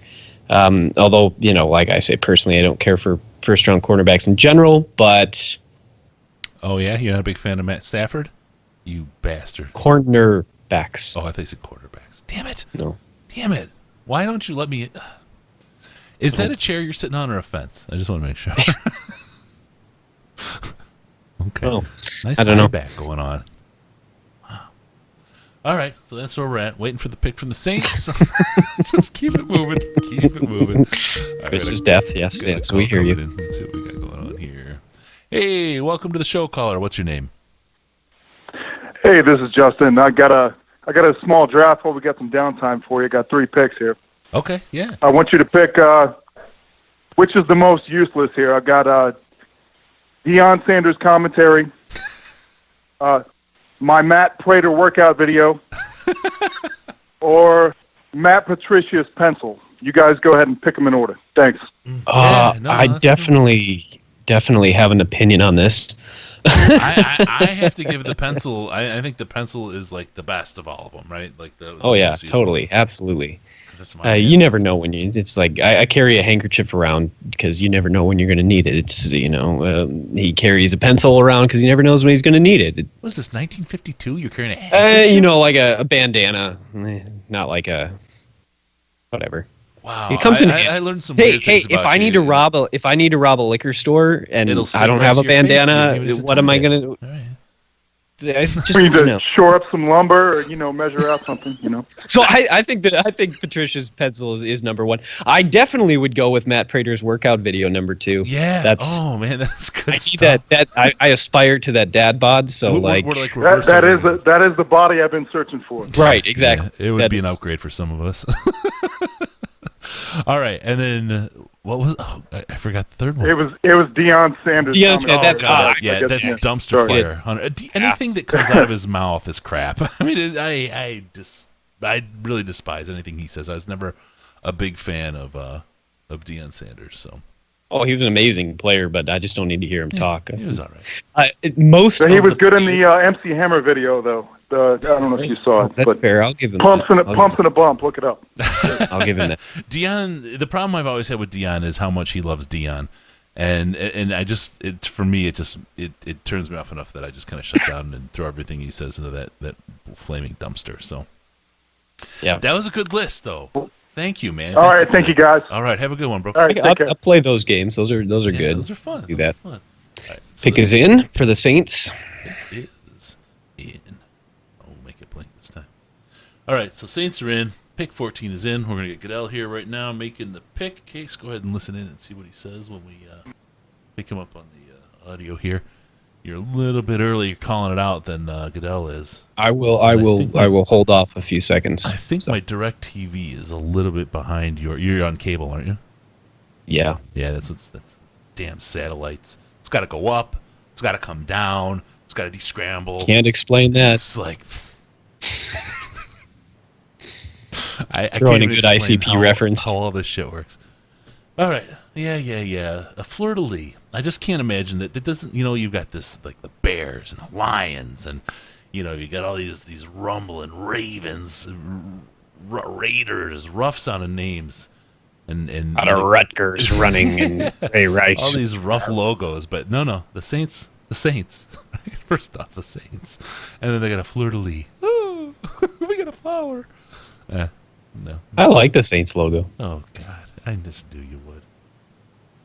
I don't usually like gold, but I think gold and black look. I think gold and black look good together, but I think the logo is just underwhelming. Weak. It's weak. I think it's classic. It's better than the Dolphins' new logo that just looks like a cruise liner or a hotel chain logo. So The Green Bay Packers have traded the 14th pick. I don't like that. Get more picks. Another guy I like. NFL draft. The New Orleans Saints select Marcus Davenport. Ooh. Yeah. Everybody that I like is going to start going off the board here, which I'm glad is Saints got disappointing, him but instead of hopefully the says Pack. something about me and what I was, thinking of these guys. So Good one, Devin. Good one. Quick question from Sean: can you fight a flower? Case probably would. I would murder it. I don't know. Can you give me give me a little pump here? Let's see those arms. Yeah, no, I don't know. I mean, every rose has its thorn, I guess. It's a good Poison reference. We'll bring that up with Riz next time we talk. Okay. So, Harold Landry falling, please. LOL. Yeah, that is a could great happen. call, Schneider, that he didn't go to the Packers. Exactly. That's where my head's at on that. We got the Raiders in, and I'm going to go ahead and let you, Case, do a little talking here about down the Marcus 40 for a minute. Davenport pick. Yep. And I will be right back. I've got to go see a man about a horse. Yep. The Marcus Davenport had drawn a lot of comparisons to Ziggy Ansah. While obviously he doesn't, come from quite the same background, and he probably played football a little bit more than Ziggy did. He's very extremely raw, but just such a high ceiling. So athletic that, even early on in his career, he's likely to make an impact. And then, with a player like that, you have to develop them. So if you trust your coaches to build a guy up like that, then, it's a good pick. If you got a coaching staff that isn't able to get the most out of guys, then it's not a good pick. But the way that Saints have been building their defense the last few years, I think it makes sense for them. I could definitely see him becoming a monster, off the edge in this league. By the time he's, 3-4 years into the league, they may have, the edge rusher of the future on that team right now because of that pick. Maybe it's high just because there's a lot of bust potential, but I don't have a problem with taking a little bit of a risk on a player with that kind of measurables and that kind of, explosiveness. So I think it's an okay pick. I'd probably give it a B right now, just because, like I say, there is the high potential for a bust with a player like that, like there was with Ziggy. And I think if we looked back at the Ziggy pick, obviously in that compared to the rest of that draft class, the Ziggy pick still looks really good. But if you put Ziggy in a different draft class, it might have been we might grade that as a B pick overall, just because, he's been inconsistent. Obviously, that has a lot to do with injuries and whatnot. But I think Marcus Davenport has the ceiling of, it could be an elite pass rusher in this league. So I don't have a problem with that pick. Hey, my draft cards. Maybe I'll bump it up to a B+ because I really liked him. Even if I think is a little bit early here, he might B+. B+ for the Saints. My fancy graphics. Not bad. B+, huh? I just thought you was kind of a double D, but we'll go with that. Or at least a good C. All right, here we are, looking at Marcus Davenport. The pick's in for the Raiders. And what did you say while I was going? Case, anything interesting? Tell me, chat. I just talked about how awful you are to work with. That's all. That's good. Okay. Finally got him out of the room for a second. I was finally able to vent my frustrations about you. So. Oh man, it's good. It's good. I appreciate the honesty. I'm sure the listeners do too. No, I tell you to your face. Pretty much. I don't beat around the bush, so to speak. Yeah. Oh no. Well, let's just do a quick rewind. And actually, 4. No, those were the 3. Unless and then we also. Anything? See, this is unreasonable. Unreasonable. Absolutely unreasonable. We've got the pick in for the Raiders, so we should get that pretty soon. And we are quickly approaching that Lions pick. I think it looks. I think it is, but like I'm not good at judging this. I think that every year that's going to take a lot longer than it does in the first round. According to last year's timeline, we're 45 minutes away from the Lions pick, and it's 5 picks. That seems like a long time for those 5. So maybe you're right. I think we'll get in a little bit earlier this year than last, but we'll see. I'm not sure what the Raiders will do. They've got. Like I said, there are still a lot of really good defensive players on the back, and anybody who's picking in this range has options. You know what I mean? They maybe the top 10 guys are off the board, but you've got Josh Jackson, the cornerback. You've got Tremaine Edmonds. You've got Landry. Guy. I got one for you. After we get this, The 2018 NFL Draft, the Oakland Raiders select Colton Miller. They continue to pour draft stock and money into their offensive line, and I think that's a good decision. Mm-hmm. They've had some issues there, so they might have, in terms of, the value of their offensive line, they might have, one of the most expensive and one of the, heaviest, highest draft, stock offensive lines combined. Actually, it's interesting that it's a white dude because their entire offensive line was black. So, not that it matters. I'm wondering if I have to wake up Nate if we're missing our card. He did say he was getting pretty tipsy, so I'm toast. Wow, okay. Go ahead and put that down in the performance review. Nah, it's okay, Nate. We understand. It happens. It's tough to figure this stuff out. Let me get rid of the pick is in. I'm not even doing my fucking job over here. All right, so that's a good thing. Now, Case, I want to ask you something because it's Oh, we don't have him. No. That's why there's no. That's okay. What if I said we should try to check in on the subreddit Discord chat? You want to give it a run? I haven't done it. I've got it sitting here on the app. I loaded it while I was in LA. You want to see if we can just pop in and see what's going on? Hang on a second. I'm working on it. Colton Miller might have been a reach there. Yeah. He's got the size to do it. I'm just not sure that the technique isn't there. So he's definitely a. Hey, apparently Zach is telling me the Bills traded again. Yes, oh, yep, there they are. Okay, so the Bills traded up again, which is interesting to see what they're gonna get up to. They might end up after the Josh Allen pick. They may end up the laughing stock of the league, depending on what they do here. I'm not sure that I agree with the Colt Miller pick for the Raiders. I think that's a bit of a reach, I think but it's a piece of shit. All right, I'm gonna fire up this Discord. We've never done this before, and like I said, I tried this out while I was gone, so we'll see if we connect to these guys and what's going on. This could be literally anything. So connect. Here we go.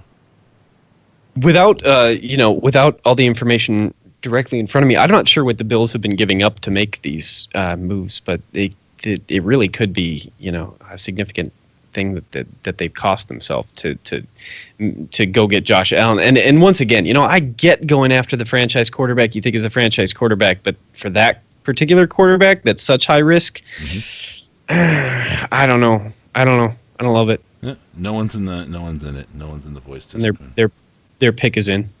Okay, pick is in. Is Discord disconnected? They're there, but they're all in the chat. None of them are doing the voice. So I thought that might be neat. That's my grumpy cat for anyone who's more pussy on Case's screen. All right, let's see. We got the Bills in with their pick. I don't like that graphic, that holograph over the crowd. That looks pretty stupid, actually. Let's pass that. Case, I want you to hit pause, count to 3, and then play again. What are you talking about? On your live TV, hit pause, count to 3, and then hit play again, so you slow down and I don't know if I can give away the picks before it. I'm gonna try to. You're wrecking it for everybody. Oh, we've got Tony Sharp checking in. Good Lord, Case. It says exactly what they gave up on NFL Network. But But I believe that, but I don't see it on the screen right now because and I'm looking at my it's hard computer to do screen. that at the same time as you're. I only have 2 eyes. The show and all the other shit. They're up here, Chris. Here we go. No. Okay, here we go. The Baltimore Ravens have traded the 16th pick to the Buffalo Bills. The Beefalators. 3 second-round picks and a third. 2018 NFL Draft. It's a lot. The Buffalo Bills select Tremaine Edmonds. It's a good pick, though. It's a good pick. It's just a lot to get him. 3 second-round picks and a third, and they get a 5th back. Thanks, Zach, for that. Tremaine Edmonds picked up by the Bills. Yep, it's Zach, if you want to keep doing that for me anytime that comes up, that's wonderful. I appreciate that. Tag me in Slack that I can see it on my screen without having to try to, multitask here. So this feels like a reach again. What's wrong with Nate? No card for this. We went through the top 60 players in a 32-player draft. Oh, see, I guess I had him pretty high. So that's okay. But I think he's the second best linebacker in the class, ahead of Leighton Vander Esch. So I think that he's got good size, speed. He can do a lot of linebacker things. He can definitely cover tight ends. So I think, I don't necessarily see him as an all-pro, but I definitely think he's a guy you can plug in week 1 and be comparable, if not better, than what Jared Davis was for us last year. So Sure. All right, so we got some people thinking about what's the odds on Derwin James. Landry, I can taste him, but no homo. That's from Wayne. I love you, Nate. I wasn't trying to be a jerk. John, I found the Discord link yesterday. I'll tell you what I'll do in the next podcast. I'll put a link in the description or something to the Discord because I don't have it in front of me, and I prepped it all yesterday. So there is a subreddit Discord that someone stepped up, and if you roll through the sub, maybe check Discord in the last week, you'll find a post. Still a Chargers fan, I'd give you shit about that. That they only have 1 playoff appearance in the last 8 seasons. Well, that's why Case doesn't know because he's talking around the room and not to our listeners. Yeah, sorry. Case. God almighty. This is what I have to work with. This is he's got pussy in the background. It's just a mess. And in the foreground. Okay, so let's see. We've got the Chargers on the clock with 5:55 left. But thank you. All right, lots to go. Do we want to start? I mean, I don't think the Chargers are going to move fast. Do we want to start with the story of the Chris and Case story? The love story that was, how do you say that? The love that would never have been. It wasn't meant to be. I don't even know how to say it. How would what's your tagline for that? In a world. Serendipity, kismet? Yeah. In a world where kismet never really fucking happens. Something like that. Mm-hmm. All right. So it was funny. Way back, it was like 2 months before we started the podcast. I was I don't want to say power user, but a very big user. I knew who you were. Yeah. For good or bad. Are we still not revealing your prior name? Is it okay? Well, we'll leave that then. Yeah. Well, I don't know if it's legal to even say. So I've been around for a long time, and for me, I found Reddit as I found it, and then I was like, wow, look at the NFL. There's a post on there, and I was like, I bet there's a Lions subreddit, and I found it, and I was like, holy cow! I was living in LA. There was no Lions fans anywhere. I mean, my first year in LA was the year they went 0-16. And there's no Lions fans. There's no way to find anyone to talk about Lions about. But I still had this pulsating sensation. Which is how the team, right? I had a similar experience. Not being around Lions fans. Yeah, so and seeking out a place to talk Lions with. The subreddit filled that for me. That need. So had been a big user. A lot of talk, a lot of chatting going on. And I recognized I had worked in radio way back when in Detroit, and I was like, I'd always had that itch, but I went a different direction with my career. And I was like, we could do a podcast for the subreddit. And it was a good way, I thought, to kind of give back to all this community of people that had filled this gap in my life. And it was serious. I mean, I love the Lions, right? It was a big thing to lose. I used to have season tickets, the whole thing. And So I talked to the mods in the subreddit, and it's like, it's kind of hard to do this thing on your own. Maybe there's somebody that could do it with me. And Xylon Weishlong, he very clearly... Who I miss. He's a great guy. I talk to him every once in a while, but he's just, his life has taken him in other directions than... Yep. But he very being on Reddit all the time. And clearly said that the mods were all too busy to be a co-host. I was like, okay, well, I'll tell you what. You have to understand, we get that kind of, like, being a Reddit mod on Reddit, you get a lot of requests like that to do work for somebody else. Mm-hmm. And, like, we just can't do that. Like, we're all volunteers here. We can't just volunteer to, take on an ambitious project for somebody else. So I think that was what he assumed was happening there. Yeah. So I asked, well, let me interview the mods for the first couple episodes, and we'll just talk about the Lions, and we'll talk about the mods, and we'll get people, like, at least an understanding of what's going on in the subreddit. Well, maybe as time goes on, we can find someone to do the co-host job. So Weishlong was the first guy I talked to, and it was a good, that was episode 1. Episode 2 was this Case guy. and was it really episode? Yeah, you were episode 2. I was like, dude, you're good. I mean, you got a decent voice. You don't sound like a total retard. I was pretty scripted at that. I think like I'd written out a script, so like I was trying not to stick too closely to it. But. And nervous. You were nervous, right?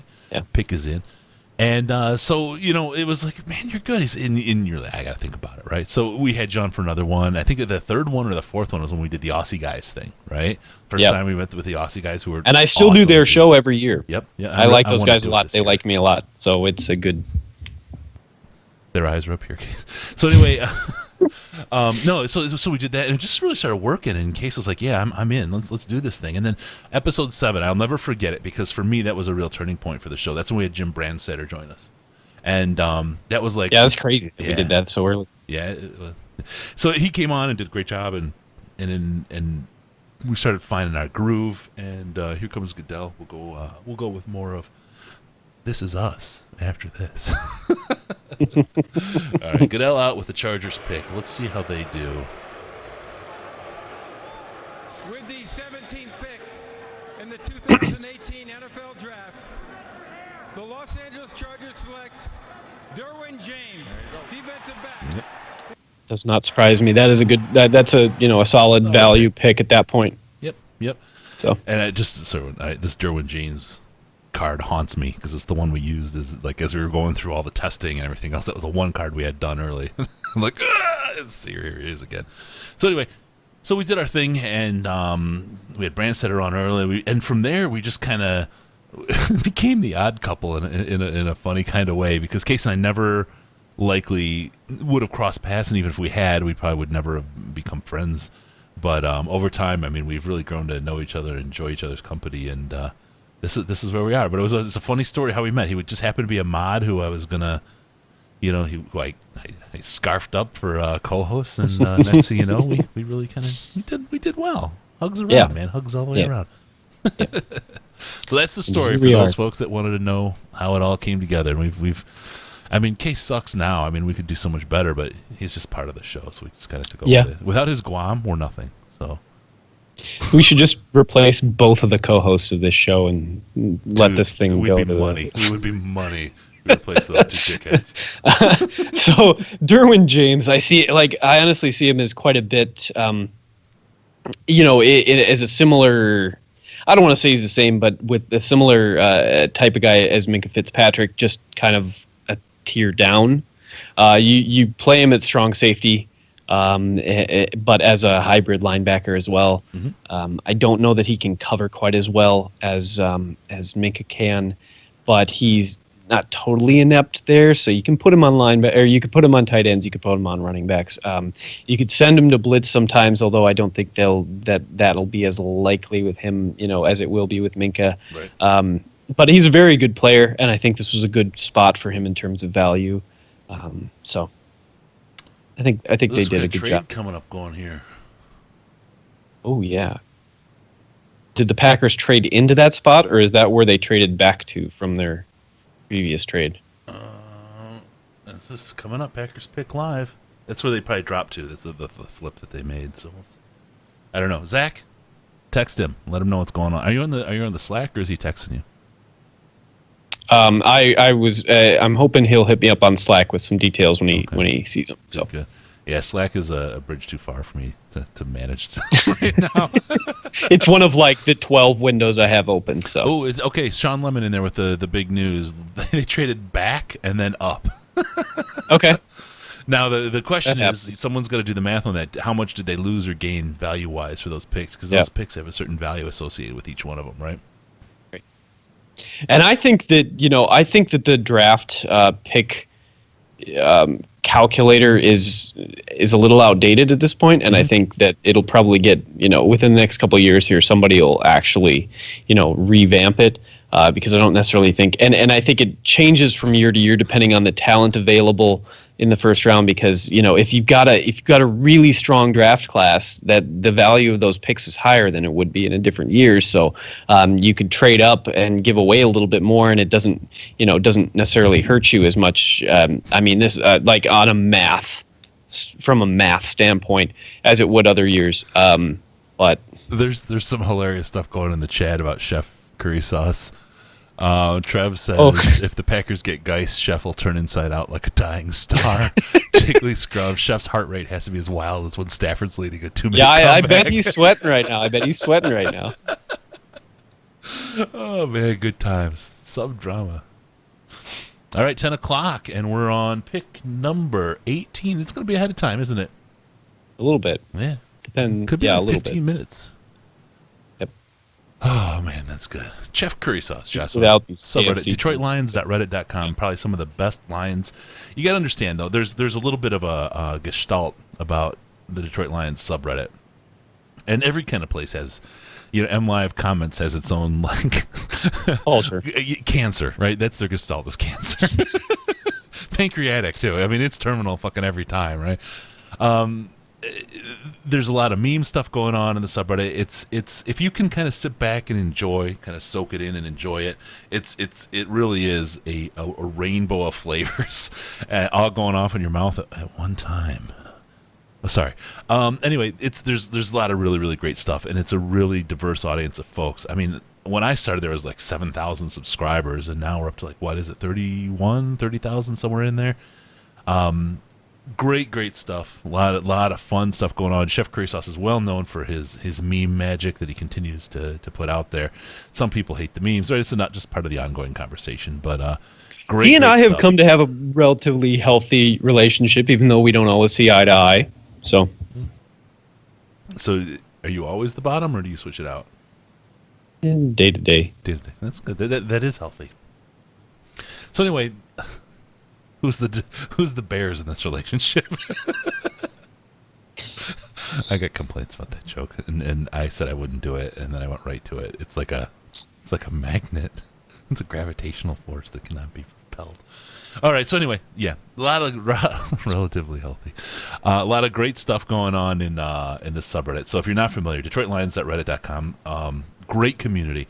And again, like with most Reddit communities, it does pay to kind of lurk for a little bit just to see what's going on and what kind of, like I said, the gestalt is and how people act together and there. But once you get it, great community stand up. I've seen them give each other jerseys. I've seen them give each other tickets. I've seen just some real. I don't even remember who it was, but somebody offered me like a forever, like they have season tickets every year, and if I ever come there, they offered me that I could use, one of their seats. And that was awesome. I don't remember who it was. It was so long ago. If anybody listening to this, if you were that person, hit me up again, because I might be in a better position to take advantage of that in the near future than I was. So, we got the pick in for the Packers here. The Packers pick is in. Case, I think you might have a sign around that, right? Don't forget about all the work you put in. No, I don't have that one. Okay. I don't have the Packers. We need. But I do have one that we haven't seen yet. Really? Yeah, I do. If you weren't listening to the show this last week, then you missed out. But something about piranhas and. The Green Bay Packers select Jair Alexander, defensive back, Louisville. Okay. I'm not surprised at all. The Packers secondary has been absolutely atrocious. And I think, the pick makes sense from a need standpoint. I'm not sure it makes sense from a talent standpoint, but I also know that there are some people who don't agree with that. So, yeah. he's small. He's 5'10", and for first round cornerbacks, I don't think that makes sense. Put him on Galladay. Yeah. I don't think it makes sense, to take that small a cornerback in the first round myself. Not that size is everything. Or is it? I don't know. It's a whole other conversation. But I'm just not 100% convinced that he's worthy of a first round pick, but it doesn't surprise me at all that they got him and tried to improve their secondary. All right, we got a call right now from Nate. What's up, Nate? Hey, what's going on? I just wanted to throw in the complimentary "fuck the Packers." Hey, I have that sign. There you go. Throw it up. Come on. Hang on. I'll get there. It's somewhere. It's buried here. I have too many signs. Hey, you do. All this graphics, and you've got to use markers and white paper. I thought you. I spent months. I thought you'd like that. Months on these graphics, especially screw those guys who took players that I didn't prep. Yep. That's gonna happen. But yeah, great show, guys. Awesome graphics. Yeah. Talk to you later, man. All right. See you later, bud. Nate may be drinking, just so everybody knows. We got the Cowgirls on the clock with 6 minutes to go before they... Do you forfeit your pick if you don't make it in time, right? Has anybody ever forfeited a pick? Besides the Browns? It happened the one time where it's the big story, and I should remember it all off the top of my head, the Vikings, and they forfeited their pick, and all that happens is you move back a pick. Like, you don't forfeit it completely. Devin Wesley comes in with the hottest take. Well, that's not even hot. It's the realest take of the night. Case is a podcast hobo. Totally. I get that. Next time you got to get the stick with it. That's your handkerchief. There's a use for it. You can tie your shit in it and carry it over your shoulder. Mm-hmm.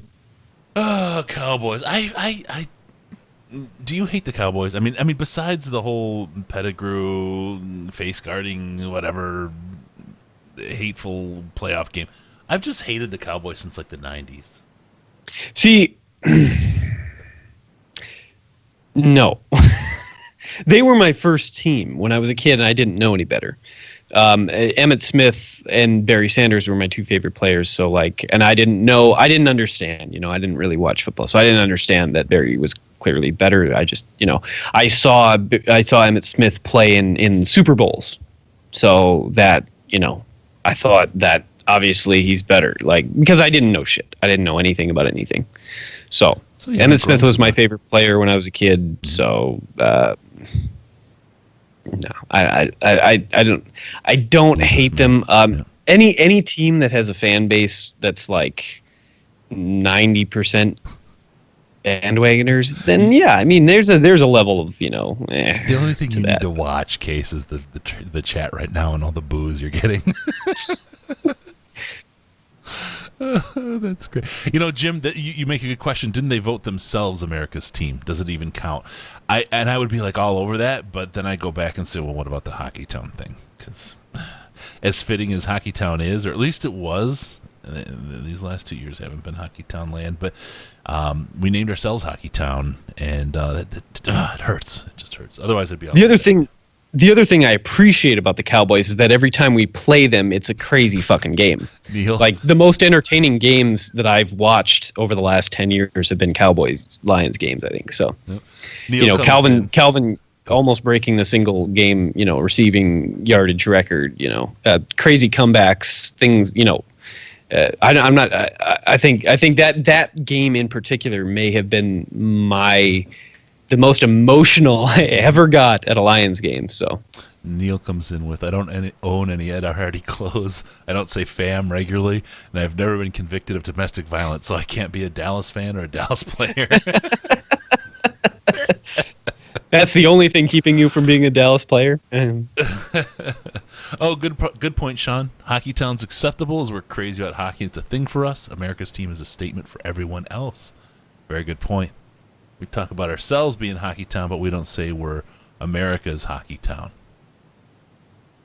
But what if someone else called themselves hockey town? Should we start doing a hockey podcast, Case? No. Okay, just making sure. I'm not even sure. What is it? Is Jerry? I mean Detroit, but like, come on. Does he own Geritol? I have no idea. The old people vitamins. The fucking Aikman. God damn. I accidentally closed our Slack, which means that if anybody's been sending me stuff there, sing it. I'm working on it. I'm working on it. Hey, Kurt. You gotta trim that scroll, my friend. It ends at 24. Watch your Slack, man. He's all drunk. He's like absolutely toast right now. It's not even our pick, and he's just like ground out. Penguins can't fly. Penguins can't fly. And he's been drinking. Sorry, I got to throw a critic reference in there every once in a while. Things get boring.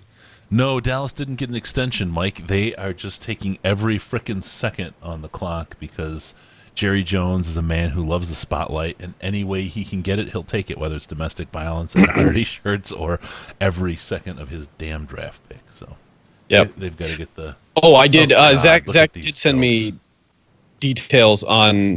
thank you, Zach. He did send me details on the Packers pick here. Let me find it. The draft room. What a room full of idiots. What a room full of maroons. Goofuses. God. I'm so glad that's not my team. He sent them to me. I saw that he sent them to me, and now I'll find them. All right, here we go. Yeah, Mike. Oh, he said he accidentally deleted it. That's okay. They gave up. They gave up their first, Jerry Jones, and just third, and a fifth, sucking the spotlight. Pick is in. Look at that. They're waiting. They're just doing it to the last second, man. That's just, come on. Nobody cares that you're on the clock. No one cares about pick number 19. Everybody is chomping at the bit for pick 20. For pick 20. Yeah. Pick 20. Jesus Christ. And there are a few guys on the board here who, geriatric. I'm not sure there's a single player on the board right now that I'm going to lose my mind with happiness over. But there are quite a few that I'll be good with.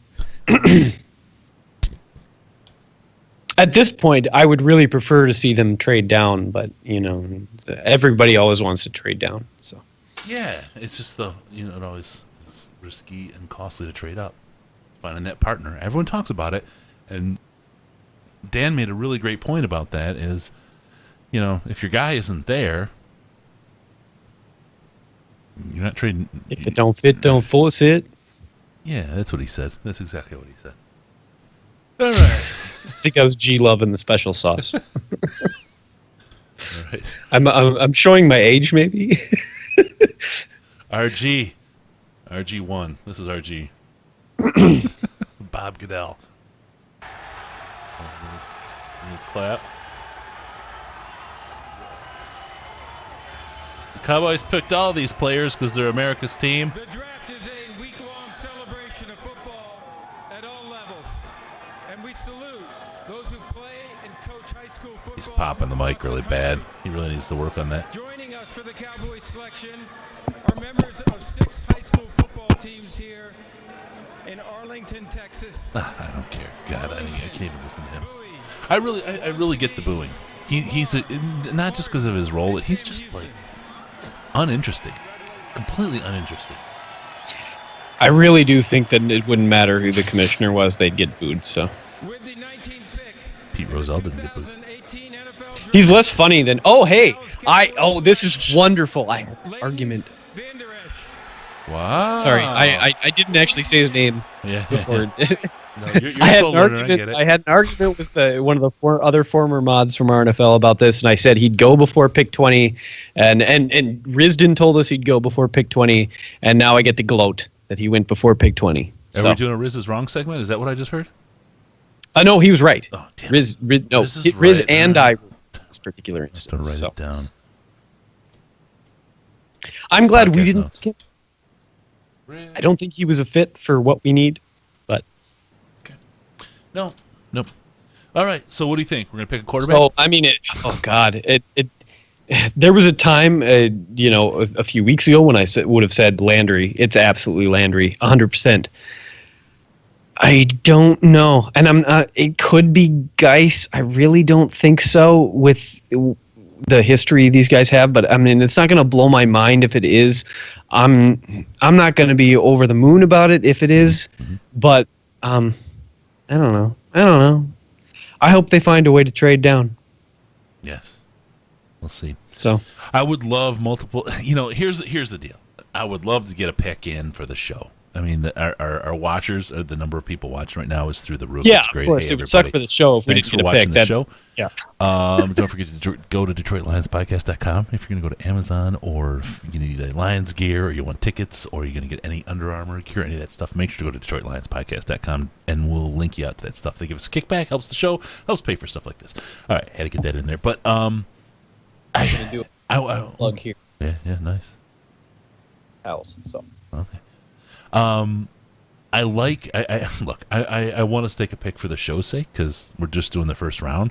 Yeah. If they trade out of the first round and get 42 second-round picks, that's like the ideal situation for this team, right? Second round is where all the meat's at that we're after. The difference between the guys who are available right now. Apologize. The difference between the guys who are available right now and the guys who are available in the second and third round is not as big a gap as it is most years at this point.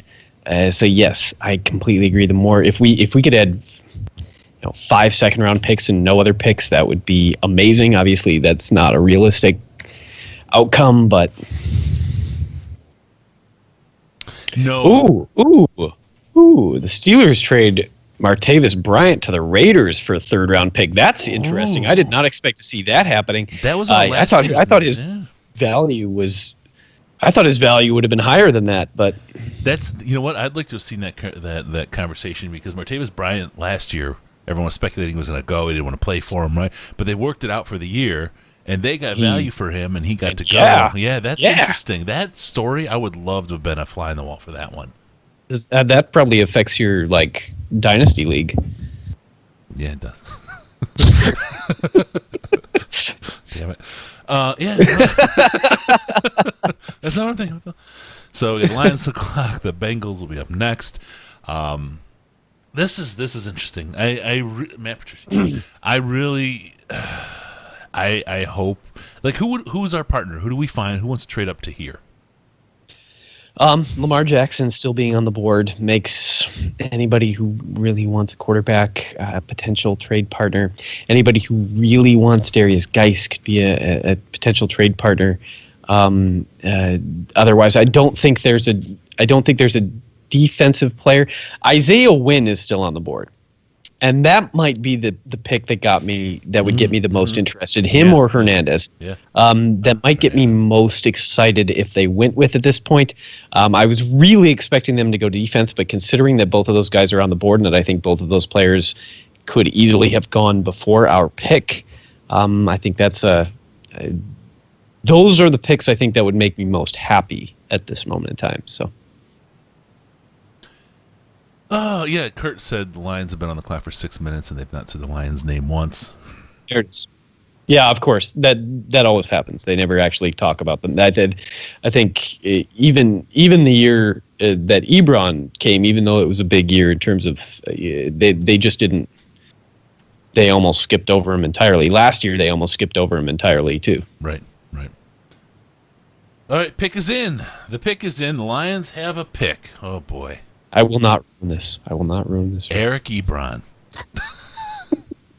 They pick a tight end. If people, my wife still is haunted by the sound of what happened when they picked Eric Ebron. I'm just telling you. She the draft was ruined. She was all excited and there's snacks and the whole thing. We were having a little family party watching the draft. This was before the podcast, right? And she said the sound that she heard, she will never forget it, and is terrified of the draft ever since. Needless to say, I did not like that pick. And it wasn't wrong.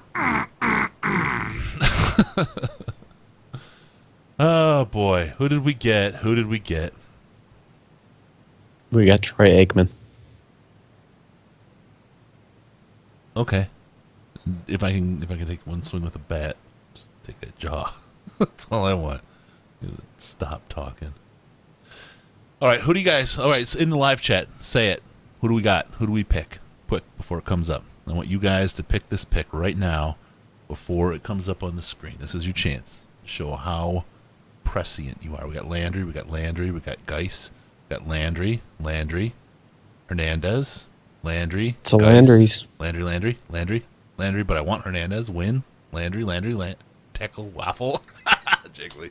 Landry. Easy Landry. Hernandez, Landry, Josh Jackson, Landry, Ragnow, Jackson, Pancake. Ooh, I'm from Waffle to Pancake. Hernandez. Ragnow would surprise me. But Hernandez. Decker. There you go. Decker. Good pick, Nate. A lot of it. Geis, tacos. Tacos would be good. I could use some tacos right now. I'm hungry. Damn, plain food. All right. Here we go. Roger Goodell. Going to tell us what's going on. With the 20th pick in the 2018 NFL Draft, oh, jeez. the Detroit Lions select Frank Ragnow, center. Well, that is a surprise. All right. Yeah. Well, Eesh. They could have had a win. They could have had Hernandez. They went with Ragnow. And now I'm impressed. So Glasgow is going to be a guard? I guess. Okay. But what the fuck? A center? What the fuck? Yuck. What the fuck? What just happened? Seriously, shit. Okay. So, in Quinn we trust, right? This is going to be a test of that, yes. In Quinn we trust. Hey, this is not... I'm trying to look at both the good and the bad, right? The bad is obvious. I don't think he's a bad player. No, let's not go that direction with this. I just don't think that at this moment in the draft, I think there were better players and better positions of need. So, what's the thinking? Put yourself in Quinn's head and say why. Justify the pick as if you were Quinn. I'm not sure. I understand Quinn better than I did when we first picked him up, but I don't know if this one makes sense to me. Michael Kimball, 4-dimensional chess. He's going to have his opportunity to make up for this, tomorrow and the next day, but This is Trent Owens says Ragnow is going to be an all-pro for the next decade. And if that happens, Glasgow. I mean, there's some good. Here's the answers, right? You do need some depth because you don't even have a guard right now, right? Now you can double up on center pretty well. You can swing Glasgow out to a guard because he's got that funky snap, right? I mean, it is weird. Ragnow will start. I would almost guarantee Ragnow will start. Yeah, he'll be there for a decade at center. Yeah, he'll be there for a decade, right? This is a long-term pick. That's the upside. When the Cowboys took, God, what's his face? Their center. When the Cowboys took their center, it was widely panned that they took him too early. I think maybe that's what we hope for, is that this is a similar situation where, a few years down the line and he's been one of the best centers in the league and everyone's like, oh, well, maybe that wasn't as bad a decision as we thought it was. And it's just like... It's very uninspiring. Oh, that's a good question. Maybe he's betting on Blunt, right? Maybe, does this help our run game?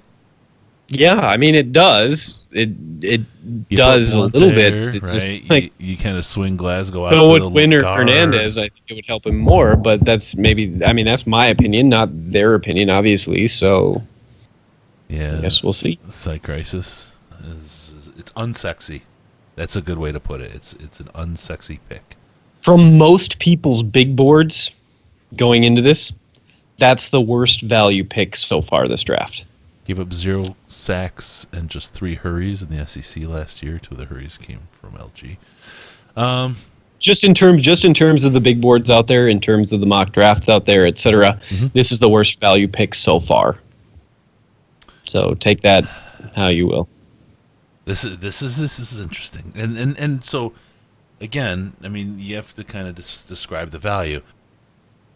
Are we talking about value for the next year, 3 years, 4 years? The contract. 10 years, right? What's the plan? Because those boards, if you shuffle them by how long that value is valuable, then you're going to start saying, well, those guys move up and down. I don't know. I'm not trying to. I am trying to justify it, right? That's what I'm trying to do. I'm trying to figure out, how do I justify this? I mean, I will be very, very happy if this proves to be a different outcome than what I think it is. But I think he's a player who might have been there in the second round at our pick, so that's why this frustrates me. Yes. Well, we'll be chewing on a little bit of crow. I hope. Bengals are in. We will. Oh, here comes Goodell to talk about the Bengals. Let's see if maybe we trade in. In the 2018 NFL Draft, the Cincinnati Bengals select Billy Price. It's actually really interesting that Ragnow went before Price. Yeah. I mean, I'd see them as similar, like talent level type players. So that 1-2, that's where they went. Maybe we got nervous and the Bengals said, maybe word got out the Bengals were going to take a center, and so we got nervous and took one. I don't know. Doesn't sound like Quinn necessarily, but yeah, and that would be the scariest thing I ever heard if you get nervous and reacted. We are the laughing stock of the draft, says with extra picks. Yep, we will be. Yeah, he's not wrong. I'm not to sugarcoat it, not to say that this is an immediate failure, because obviously anything can happen. But yes, that is absolutely true. We are going to be the laughing stock of the draft this offseason, the rest of this offseason. And that sucks, but they don't owe us better than that as a fan experience. All they owe us is more wins come next year. And I guess that's the only thing you could say. But yeah, we're going to have to endure that shit all off season. They did it. They there's did still it. time they for took someone that else move. to fuck this up worse. Let's just remember that. Yep. Yep. I hope. God, the Bears went early. We are this dude. He's probably drunk. We are this dude. Oh God, the teabag. That's us right now. Fish tank guy. That's us right now. Come on, Piranhas, give me a bite. God, oh man, that's terrible. That is absolutely horrible. Oh well, I still think, and I'll wait to be proven wrong on this, but this is a guy, like we said, is going to start right away. So that's what you want out of your first rounder every time, right? Long-term value. We're betting on long-term value with a pick like this, right? We're betting that he'll play right away, but that we're going to get value out of this guy over the long haul, and he's going to play for us for a long time and do a good job and solidify that center position for us for a long time. That's a little bit of a gamble, right? With injury or whatever else that happens, the guys out there trying to take a long-term bet in the NFL is a bigger gamble than taking the here and now. But I think part of the deal is you have Quinn here who's trying to build a team, like Riz said, for next year and the year after and the year after that. And that's the kind of pick this is. This is not the sexy pick. And as I kind of roll back a little bit and think about Quinn and his picks, his first-round picks have all kind of been those long-term benefit people. Yeah, and I'm not surprised he went conservative. Yeah, I'm just and then surprised he went that conservative. He swings a little bit, for the fences a little bit more later in the draft than Jimmy Landis, right? I mean, obviously, it's like, we'll see if we get a long saver.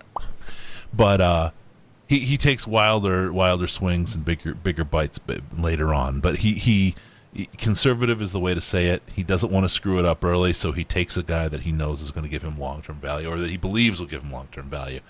So it's an interesting, we talked about best pick available way earlier in the draft, right? Versus now when we look at it and we say, well, we're taking the long-term value. He may not have been the best pick available, but this is the best player for our team over the long haul. Unfortunately, what this pick reminds me of, like emotionally at this moment in time, is the Tomlinson pick. I felt very similar about that. It was a huge reach where we took Tomlinson. That doesn't mean the trajectory is going to go the same, especially if we have a better offensive line coaching. So, like I say, I'm not trying to be blatantly pessimistic about this. Like, he might be a very, very good player. Just hate where we got him. This one came in, article from Bleacher Report. Patriots have been all over Frank Ragnow. Of course. Did Bob read Bleacher Report? God and that damn was it. a smoke screen?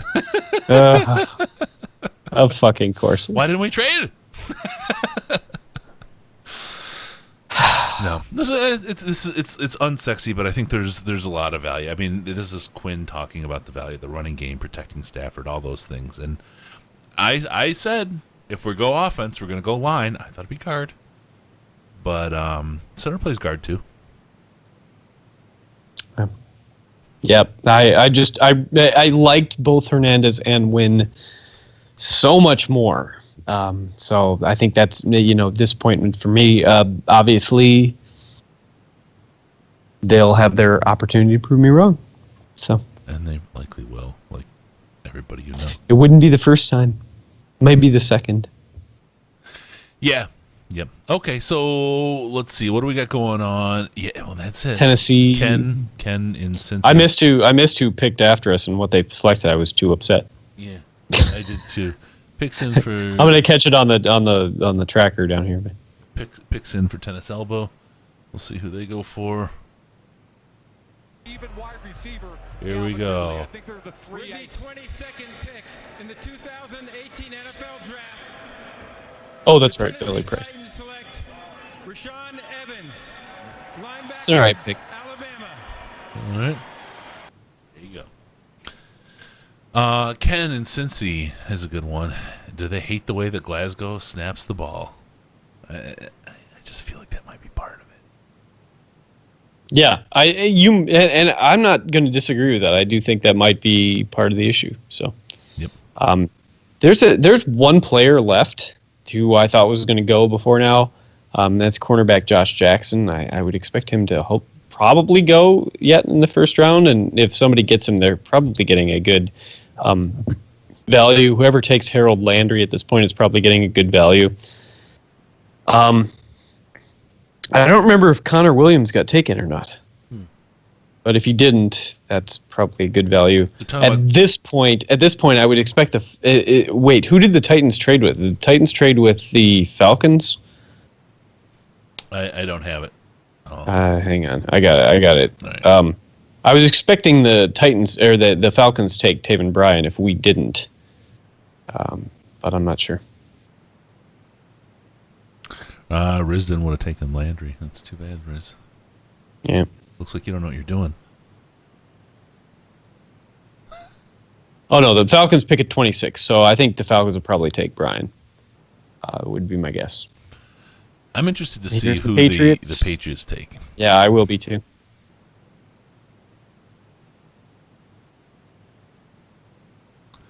Cowboys fans not happy. Interesting. Okay. I can't blame them. Lions fans aren't happy either, but I can't blame the Cowboys fans. I didn't think that was while I was pretty sure that he was going to go early, I don't think he deserved to go that early. Leighton Vander Esch. So right. Whew, well, okay. That just like I knew the wind has been sucked out of my sails. I don't want to say that because I think there's chance. Look, again, it's an investment. There's nothing sexy about a 401k, right? Yeah. Start putting your money in now, kids. Watch it grow over time. It doubles every 7.5 years. We're watching the users drop like crazy. See, that's what happens. Nobody cares about an investment, but that's what we just did. And an investment is risky. It may or may not pay. Past performance is not indicative of future returns. But you absolutely have to say this is a test for Quinn. I mean, this is like a lot of fans, and not myself necessarily, but a lot of fans have fully bought into what Quinn is doing, and this is going to make a lot of people question what he did. So yeah, this is This is, I think, the first controversial pick for real. People were looking for something with Landis, right? It's like, that was like, I was like, that's not. You're talking about a 6th round pick. They've got like what is it, an 11% chance or something like that of actually making the team, much less ever playing. I think taking a flyer on a long snapper, especially after you got the mule who's been around for so long, get yourself a good one, right? Get the best one available at that time. That's where you take that kind of a flyer. Didn't work out, whatever. But people were making something out of nothing, I think, with the Landis pick. Those kind of picks late in the draft don't bother me at all. But people were just like looking for something to fucking shit on, right? This is one now where you can look at this and say, depending on the results over time, this was either a really, really bad pick or this was that 4-dimensional chess that was mentioned earlier. And I don't think that any of us really, really know right now. Yeah, I won't argue. It's unsexy. We think differently. Totally uninspired, but but time. You need time, and it's got all the sexiness of your 401k commercial. That's what it is. Yep. And you know what? Jerry just says Lions fans are spoiled for years, not having to worry about a center. You know what else? The Lions fans have been spoiled for years, picking 10 and under in the draft as well. It makes it a hell of a lot better to pick. So. All right, so we got the Patriots on the clock. Why don't you go do your thing, Case, and we'll get the piece in here. All right, Case is going to do his Case thing. All right, so let's talk about it. We'll put the phone number up here, 248-782-8384, 248-782-8384. Give us a call, join, and let's discuss the pick. We'll take your calls. You can hit us also on Skype at Detroit Lions Podcast. It's all one word, Detroit Lions Podcast, and you can talk to us that way as well. And I don't know, man. It's hard. There's a lot of processing that has to go on here, right? And this pick, I don't know if it's. Again, it's an investment. That's all I can say. I don't know if this investment's going to pay off. So let's grab a call here and see who we have. Hey, caller, who are you? What's your name and what's going on?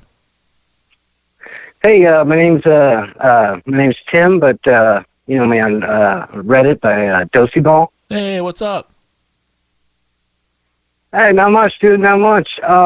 Just calling up to talk about the pick. You guys don't seem to be loving it. I'm not hating it. I hate to say this. I am squarely in where Case usually is. I'm painting fence posts brown one at a time, riding the fence across. I can see a lot of good, right? It really, I've said it a couple times, it is that 401k pick. It's never sexy until you're retired and have a fat sum of money at your disposal, right?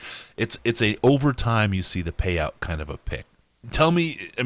Yeah. He's going to start right away, and that's good. We'll have a guy there. It pushes the competition between Dahl and Glasgow. I like that, right? I think Dahl will be sitting and be a backup, I'd rather him be a backup than a starter, so that's kind of good. Could we have gotten comparable value lower in the draft? Probably not comparable, but we could have got somebody that maybe was a day one starter. But let me. What's your thinking on this? Where are you at with what justify this pick? Tell me why Bob Quinn made the right choice here. Well, originally I was actually hoping for a trade back, and that didn't seem to work out for whatever reason. People probably weren't offering. I don't know that anybody was worth it was a trading up for, spot, but right? Yeah, it was, but but at the same time, like, I wasn't in love with anybody there. But I was kind of going into this draft with rose-colored glasses. Yeah, and it was sort of like, okay, I'm going to trust these guys, and I know that no matter what they pick, it's going to be a guy that Matt Patricia wants to coach, that he looked at, and him and Bob Quinn looked at, and they liked him. Yeah. And, like you were saying, and everybody on Reddit saying, like, it's not a sexy pick. It's not a sexy pick at all, but wait, hold on. It's a safe pick, and it might be a smart pick. Let's get Goodell in here real quick. I think... Hold on 1 second. Sure. Let's see what... 2018 NFL Draft, the New England Patriots select Isaiah Wynn. Isaiah Wynn. There he goes.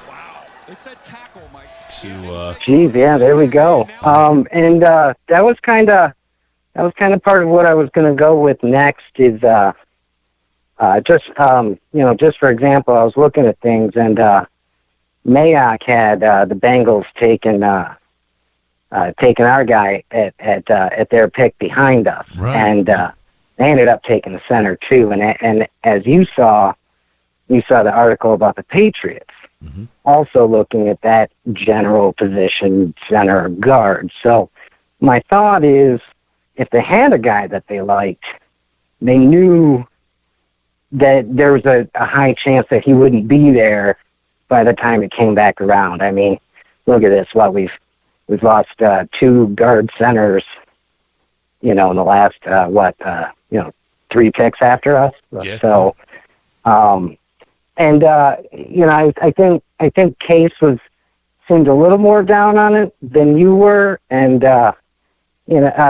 talking about the big boards, and we might get ragged on for this, but for my consensus boards, I saw him as the second center on there. So it's like I'm not too awful with that, and for that matter, I have a feeling that people might be picking on the Raiders pick a little bit more, but no, I'm okay with the pick. I think he was highly rated. We absolutely had the hole. I don't think Dahl is much more than depth.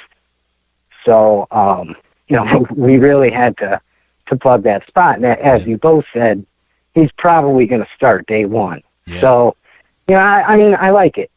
Shoring up the line, keep Stafford upright, help the run game. So, I like it. I don't think he would have made it back to us if we traded back. And if that's their guy, I'm all for it. Yep. And, there's something to be said about a day one starter. I'm not sure that Eric Ebron should have been a day one starter, and we got him 10th overall. Yeah. I don't know about that pick. Yeah. But, originally I was very against taking a guard overall, but over the past 2 weeks or so, I've greatly warmed up to it. But, so I'm not against it. And I mentioned this on Reddit in the big thread, but apparently he was PFF's number 1 rated center for whatever that's worth. And God, I tell you, I really just don't trust Glasgow's hikes. Yep. So yeah. I'm not completely against getting a swing guy that can play all 3 of those positions if they want to keep Glasgow at guard. So I'm okay with that. But I don't know. Maybe I should let you get some other people. I keep listening. No, I appreciate it. Thanks for calling in. I'd love to get that. Yeah, for sure. Love to get your input, man. Thanks a lot for calling. Yeah, thanks a lot, man. All right, cool. Bye. Bye. All right, Case, you missed it. Had a good call, and he made some good points supporting the pick, and it's not the worst pick in NFL draft history. It's not inspiring. That's it. That's the hard part. And here's the thing: the point, I think the biggest point, or one of the bigger points I'll take out of that call, and we mentioned it, was he's a day one player, right? He will be on the line playing on day one. He probably pushes Joe Dahl to a backup role, which is good, which is where we want Joe Dahl, right? Oh, yeah. And you pick somebody else up, round 2 or 3. That may not be the case, right? You may wind up with Dahl actually playing. So okay, there's that piece. The other thing is, and this is just me being me, but I would argue that maybe Eric Ebron wasn't a day one player. So we did better at 20 than maybe we did at 10. So there you go. Okay. So making again, my concern is that this is more of like a Laken Tomlinson pick than. No, it's better than Laken Tomlinson. And let's put that in the. I hope. Let's pin that one on the board. We'll continue to talk about that one. All right. Yeah. There's another one. Adam Miller. What is has Risden weighed in on the pick? He did not like the pick. He would have taken someone else. Thanks, Jim. Really appreciate it, man. Jim Young says, live show might just push me to be a Patreon donor. It was really great. Kudos to the team. That's really awesome. No, that's really cool. I mean, cheers. Thank you, man. Appreciate that. Even if I mean, look, we love it if you do, right? I don't want to talk anybody out of it, but a lot of work from a lot of people went into this, and we appreciate you saying that and recognizing, what we got here. So, okay. Case just got back from his bathroom break. We've got a pick in for the Panthers. So we're going to go ahead and go to the announcement on the pick, and we will pick up this call, and then Case, after the pick, I'm going to let you and the caller, we'll just see how it all plays out, all right? Sounds good. Hey, we got a caller on the line. What's your name? Oh, he hung up. Just as he got in, he hung up. Nervous. I don't got a name. I'm scared. All right, let's see here. The pick is in. We'll give one more shot for the call. 248-782-8384. We'll grab this one instead. It's a different caller. Caller, hey, what's going on? What's your name? Hey, this is Neil in Wildcat Blue. Neil, Wildcat Blue. See, my things are equal. You thought they weren't, right? So you're OCD. Yeah, no, finally. It was okay. It was just the way the light hit. I lit this thing bad. I didn't get to spend the time. Here, let's hear Goodell really quick, and then we'll grab you. Okay. Here he goes. And Calvin Ridley is not the first wide receiver off the board. DJ Moore. Maryland. All right. We're getting deep here. All right, and I'll let you guys talk. I'm going to be right back. I've got to see a man about a horse again. Another horse. How do you feel about it? Bragging out. Well, see, my question is, I remember when we first signed Blunt, I saw a lot of articles saying, this is just a 1-year deal. And I'm wondering if we are going to keep focusing on the offensive line and if we can get a good running game going. Do you think Blunt might stay more than 1 year? Because I know that when he was with the Patriots and they did the dink and dunk offense, they allowed their defense to rest more. And when he was with Philly, it's kind of the same thing. So maybe not focusing on defense first may have been good if we can allow more time with him off the field. What do you think about that? I don't have a problem at all with them going offensive line in general. It's that, and of course the Patriots took Isaiah Wynn, who I was kind of really hoping we'd take 2 picks later. It's just, and we did sign Blount to a 2-year contract. Not that necessarily means we'll keep him 2 years. Because obviously, those things get changed all the time. And he's not a super expensive player. They don't have a ton of dead cap room if they would cut him next year. But I still very much, especially even maybe more so with this pick, I think it's likely they'll pick up a running back in the 2nd, 3rd, 4th round. But the only I have is just that I don't think he was the best offensive line player available when they picked, and that's the only issue I have with it. I don't have a problem with the position. I'm never going to be against going offensive line when you need offensive line. Well, where do you think we could have drafted him? If we had went back, would you have been more excited at him at maybe 30? Yes. Yeah, definitely. And while obviously we just heard that, the Patriots were all about him, that doesn't necessarily mean they would have picked him. And if Patriots hadn't picked him at 23, it's certainly possible that he could have fallen to us in the 2nd round, which is really to me, that's like, if you jump a whole round up to get a guy, that to me is just, it's not a good value type situation. Now, but at the same, I'm not going to say that it's a total complete disaster because we don't know. He might, like I say, when the Cowboys selected a center in the 1st round several years ago, they got lambasted by everyone, and now everyone thinks that was a great pick. So that could happen. That could be a thing. Is it lambasted or lambasted? Lambasted. I'm not sure. Somebody tell me for sure. This is like, it's a meme now. The inability to use the English language. Oh man. So help me out, caller. Case can't sum things up in a short bit of No. words. No, I can't. What did you guys just talk about? Basically just shoring up the O-line and whether or not Blunt, I thought he was on a 1-year contract, whether or not if he's going to stay around and see the improvements we're making to the offensive line, do you think he might be here for more than 2 years? Mm-hmm. Mm-hmm. I mean, I'd be okay with that. I'd very much as long as he holds with up, right? It's all about holding up. He's got some miles on him. I want to refer, and I think Case. I don't want to feed off of Case's negativity here, right? No. And it's bad for everybody. I hate everything. And it hates you. But if I go to Risden, and I just need to talk to Risden, he'll make me feel so much better. They talked about Frank Ragnow today, and he and Drew on the radio show he was on absolutely loved him, and he had great tape before he got hurt. He's played guard, he's played center, and his other thing is, and now all Lions fans are pissed that we can't run the damn ball, are now pissed at getting an outstanding run blocker up front. And that's the thing. That's the big thing. Again, it's the 401k pick. You love your 401k if you put money in it and retire, right?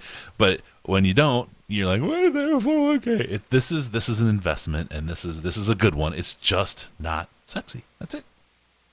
All it took is a pee to get the vinegar out, and I'm good. All right, well, I'll let you get on 2 different callers, but go Lions. All right, man. Thanks a lot for calling. All right, let's take in some more reaction. We got another caller coming in here. We get the Ravens pick up. How you doing, caller? What's your name? Justin. What's up, Chris? Hey, Justin. How you doing? Good. Watching live right now. Oh, man, thanks a lot. And everybody watching, thanks so much, guys. We appreciate you tuning in and checking out the show. A lot of good stuff, a lot of good feedback. This is our first show, with the video and all the stuff. We talked about it early in the show. For those who are just joining, this is going to be the kind of framework for the new format for our live shows, for the post-game shows. So it should be a lot of fun. We got Under Armour now as a little sponsor helping out. Oh, we should talk about that giveaway at some point. We can't forget about these guys. All right. Hey, anyway, Justin, what's going on, man? How you doing? I'm doing very well. So I just want to give some input. Coming off of this draft pick and also leading into your Under Armour comment, I think it's a good, like you talked about, 401k type of investment. Mm-hmm. Case, it's obviously not a flashy pick or one, I think, even leading to the highest potential. But I think in the long term, if you can get an all-pro for 2 to 5 seasons at a position, especially one that's leading the offensive line and a quarterback on the line role, you can't pass that up for anything. If he turns out to be that, then yeah, absolutely, 100%. Just admit it, you're a douche, Case. I am. Well, I think we're kind of jaded because of the Laken Tomlinson pick, Mm-hmm. which is obviously understandable for all intents and purposes. But the way, our biggest investment right now is in Matt Stafford. Any help that we can give him, if we've been giving kudos to the Matt Patricia hire because of the way that he can transform a defense. Mm-hmm. I think, depending on the picks we pick up later in the draft, this is what we hired him to do, right? Take 2nd, 3rd, 4th round picks, mm-hmm. transform them from a good defense to a great defense, or an average defense to even a good defense. So if you can take your biggest investment in Matt Stafford and give him a running game, even, we talk on Reddit all the time, but I don't care if it's 130 yards or 60 yards. If we can pick up a first down on 3rd and 1 and we can run into the goal line and not have to have a BS 8-second runoff against the Falcons, we're a playoff team, possibly even a first-round winner team. So hold on. Oh, sorry, I gotta get Ravens pick here. Oh yeah, no. I'm watching. Interesting. Mohurst? Interesting. Oh, wow. Sorry. I was not sure that he would go in the first round due to the medical issues. So. I'm on your side on that one, Case. I just can't see it anymore unless it's a Rob Gronkowski that you're going to get for 3 years in the first round with them. But that was, just my pick. It's not flashy. It's like Case was saying. It's imaginative. It's not something that's a flash in the pan or something that gets you hyped. But the biggest thing that I want for the Lions is to at least win a playoff game, and I think this is where you start. You're right. So I'll be watching y'all. Yep. No, you're absolutely right with that, and I think this is you get a running back. I just think he's going to be at the end of his tank by the time you're really making the run in the playoffs. By the time this team, the offense, everything kind of cycles. I think next year is the year you get yourself a nice running back. I think that's when you get the cheap running back that's going to last you a long time. The Patriots have been in a position where the good running backs haven't been there where they've drafted at the end of the draft, right? And so they've been kind of, much like they've done with the defense with Patricia, they've been value grabbing people off the, wherever to put people there. But I guarantee they would love to have picked up a good talent out of the draft that maybe wasn't there when they were picking. So I see this team as being able to do it. I don't know if we may suffer the same fate. That's the other side of it, right? We may be good enough this year that we're not, the draft class isn't as deep, isn't as good next year. And we're looking for a running back for the next couple of years. But if you have the blocking up front, you can take guys off the street that maybe are just okay and plug them in at running back and do better than you can with the line we had last year and maybe pretty good running backs. I think the line is the key, and then you can plug the players in to solve the problem. I would still be shocked if we don't take a running back in this draft. But I mean, one thing, I got one question, one comment, and then I'll let y'all go. Yeah. Case, what are you drinking on? Ask it again. I think you broke up a little when you asked it. Oh, sorry about that. Case, what are you drinking on? Oh, it's okay. Yeah, I'll give these guys another heads up. My boys, the Fargo Brewing Company, the first big brewery out of Fargo, North Dakota. One of the founders was a classmate of mine and a good friend of mine from high school. It's Giga Hops, double IPA, like 8.9 ABV. So I'm nice. Starting to feel it. Okay, that was one of my top questions. Not even on the draft. There we go. But then on the other thing, like the thing I come back to, I know it's I won't say a small sample size because of the amount of seasons, but just sample size is the amount of teams. But I always go back to the Denver Broncos years where they had 6-7 different 1,000-yard rushers. That it was the offensive scheme of that zone blocking that where they could basically turn anyone into a 1,000+ yard rusher. Yeah, totally. Exactly. And so when I look at it, and obviously people are going to be upset, but the same, majority-wise, the same people that if we took a huge reach and it didn't pan out would be the first ones to be biggest bust ever in the draft. All of these different things. And so I think if you take your biggest investment, which is Matthew Stafford, and you can protect him and you can elongate his career, without him we're nothing, and that goes for a lot of other quarterbacks in the league. So looking forward to watching you guys for the rest of this first round and the weekend, and I'll talk with you all soon. Good man. Awesome. Thanks a lot for tuning in. Thanks a lot for calling in too, bud. Yeah, of course. Nice. Awesome, dude. Oh, and FTP. Yeah, FTP. All right, man. That's awesome. All right, another call. Man, these guys are rolling in. There's been a lot of people trying to get in. Let's see if we can add one. All right. Hey, caller, there we are. Hey, caller, what's your name? What's up, man? Hey, my name is Josh. How are you? Good. How are you, Josh? Doing all right. Just I see the Falcons pick is in here, so I might have to pause in a minute. But just wanted to say first. It's right now. Calvin Ridley. There he went. Man, you said that just in time for me to get up and grab it. Thank you. Hey, so I was wondering, has anybody been able to check on Chef Curry Sauce since the pick? I just want to make sure he's alive and well and still with us. Hey, man, if you're alive, call in. Yeah, actually, Case is otherwise discombobulated. But someone sent Curry Sauce a private message and tell him to call the show. We need to get him on the show and see how he's doing. Maybe direct into some support if needed. Yeah, yeah, dude. We don't always see eye to eye, but he's a good kid. I don't want to, I hope he's okay wherever he is. Hey, so I just wanted to call in and say, a lot of us were very happy that we hired Patricia, and I believe rightfully so. And we've got this in Bob Quinn we trust saying that comes out every now and then. And I heard Case say it a little bit earlier in the broadcast here. But I feel like at this point we also got to say in Patricia we trust. And them together as a team, I feel like we've got to trust what they're talking about, what actions they're taking together as a team. That there's a lot of things that go on behind the scenes that we don't see. And I feel like this Ragnow pick is probably the result of those things that we don't see. Yeah, likely so. Oh boy, yeah, it's a long term.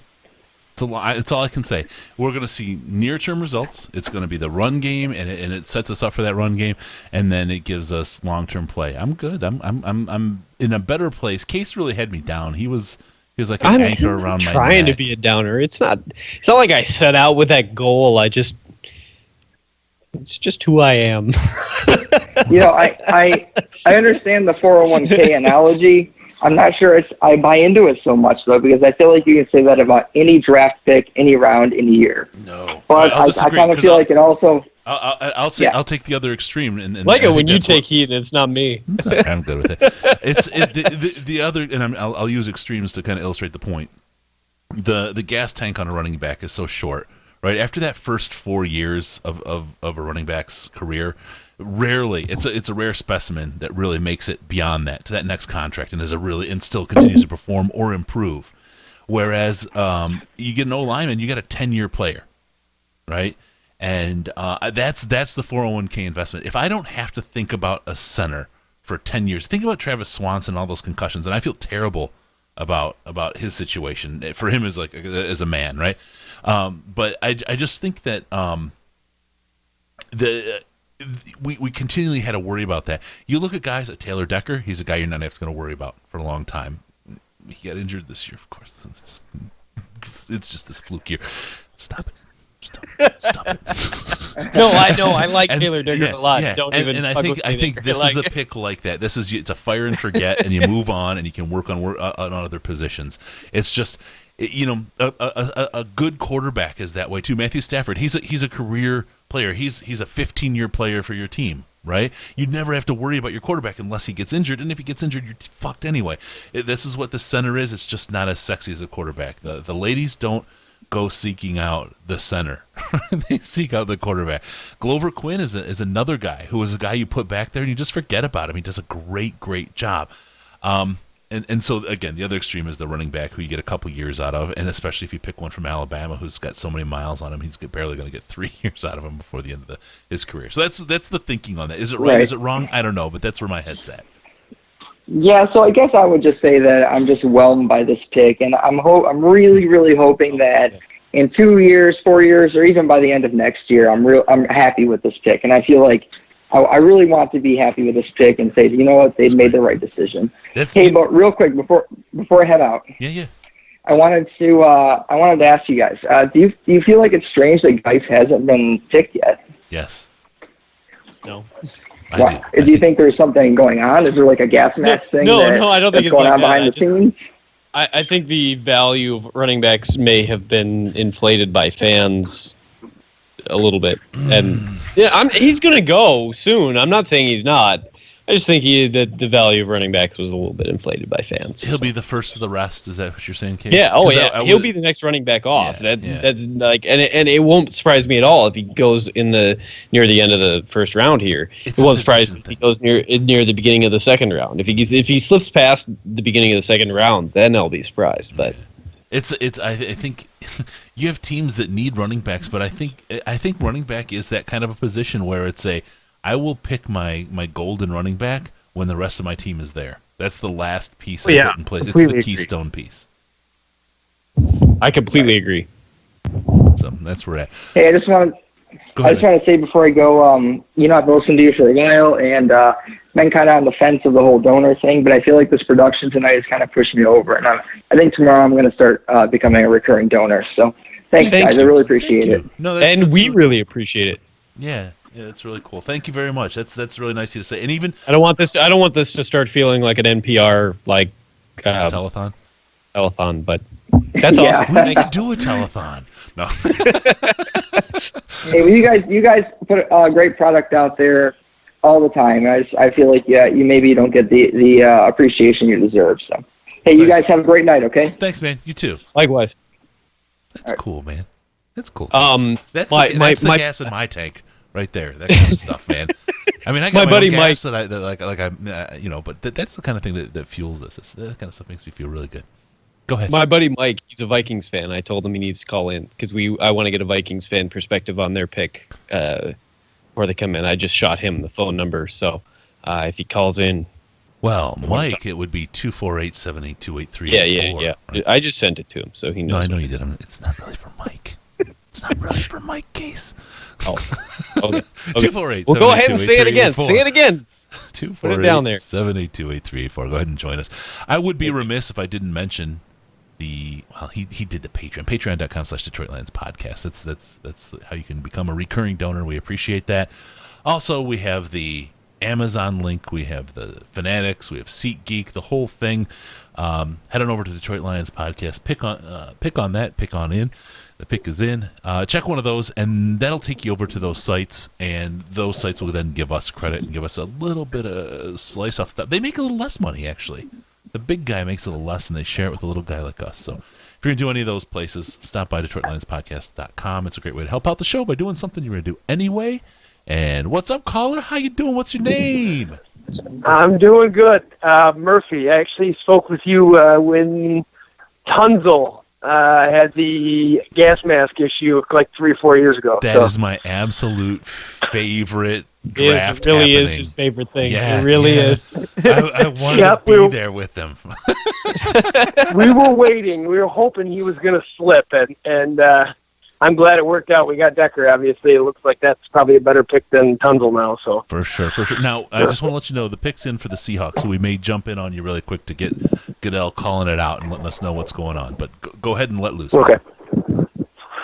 I was curious with the pick that, or who's that defensive end that's supposed to slip that was out last year that didn't play? I was thinking maybe that's somebody that we could look at second round instead of not getting Landry.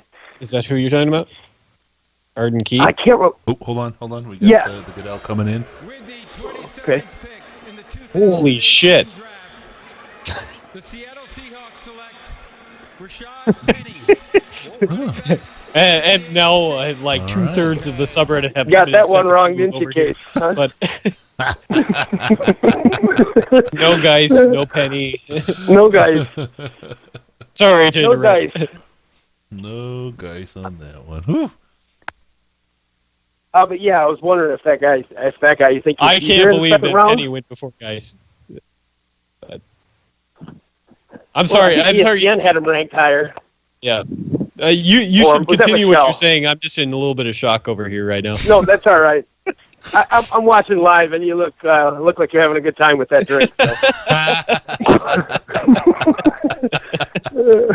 Yeah, someone nailed it. Someone got that nailed right now. Right on there. Good job.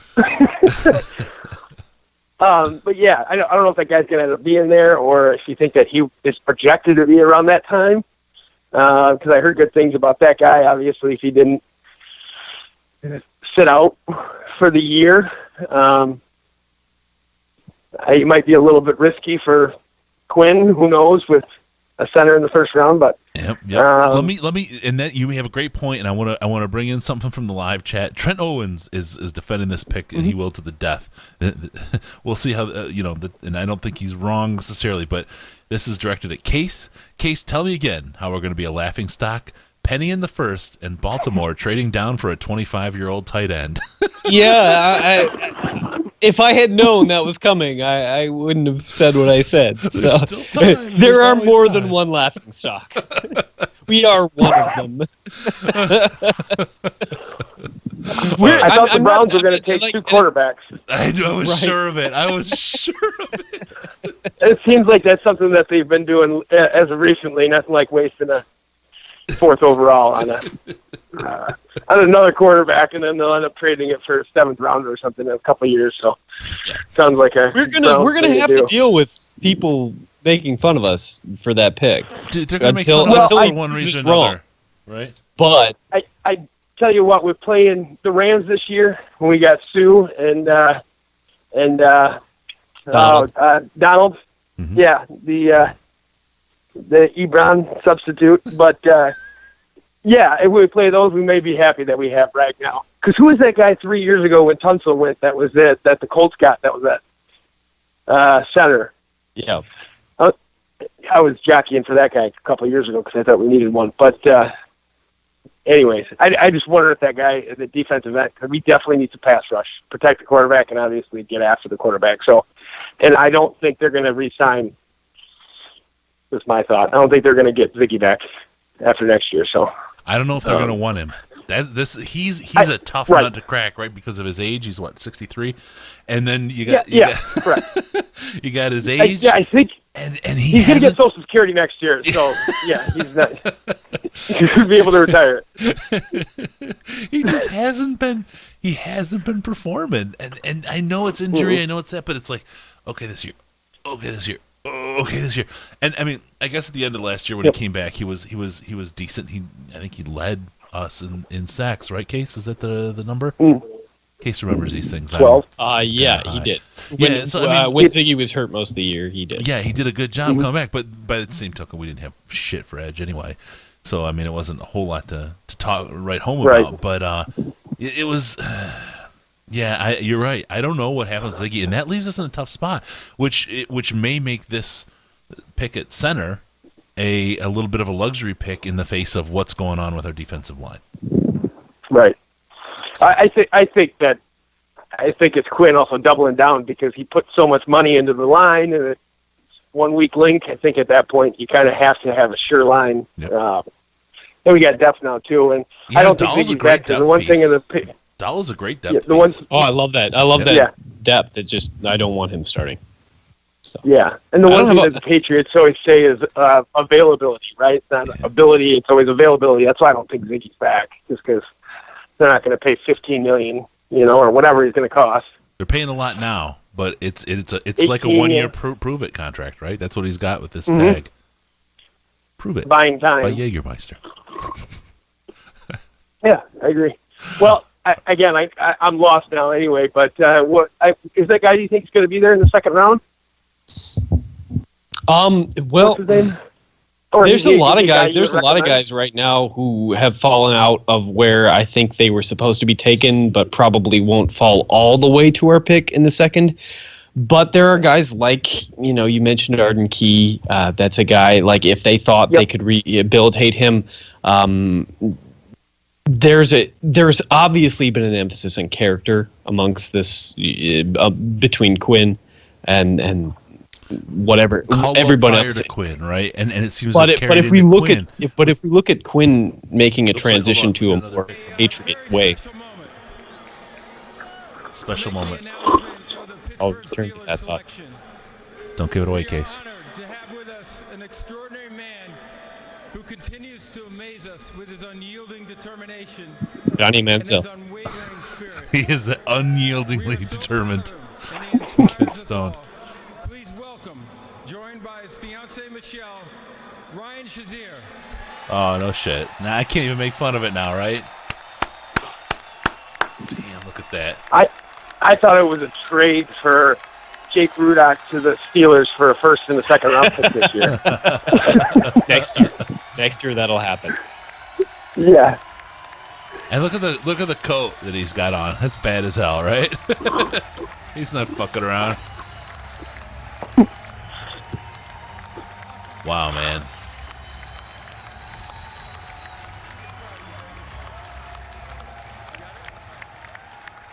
And with the 28th pick in the 2018 NFL Draft, the Pittsburgh Steelers select Terrell Edmonds.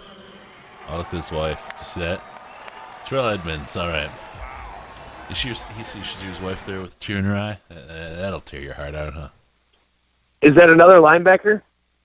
No, he's a safety, and I don't even have him in like my top 100. So, again, we may be off the hook in terms of reaches.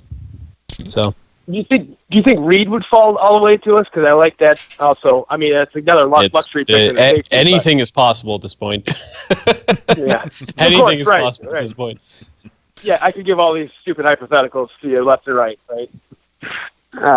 I am. That's somewhat shocking. Like, I'm surprised that dude was even at the draft. But all right, hey, I'm gonna let you go, caller. I'm gonna grab in the next one here, and thank you so much, man. Really appreciate you dialing in. All right. All right, thank you. All right, be good, man. All right, got another caller on. How you doing? Welcome to the Detroit Lions Podcast NFL Draft Party 2018, brought to you by Under Armour. Did I say that? I got Under Armour in there. What's your name, man? How you doing? That's why you're the host with the most case. That wasn't Case. That was not Case. No, the guy not talking is the host of the most right there.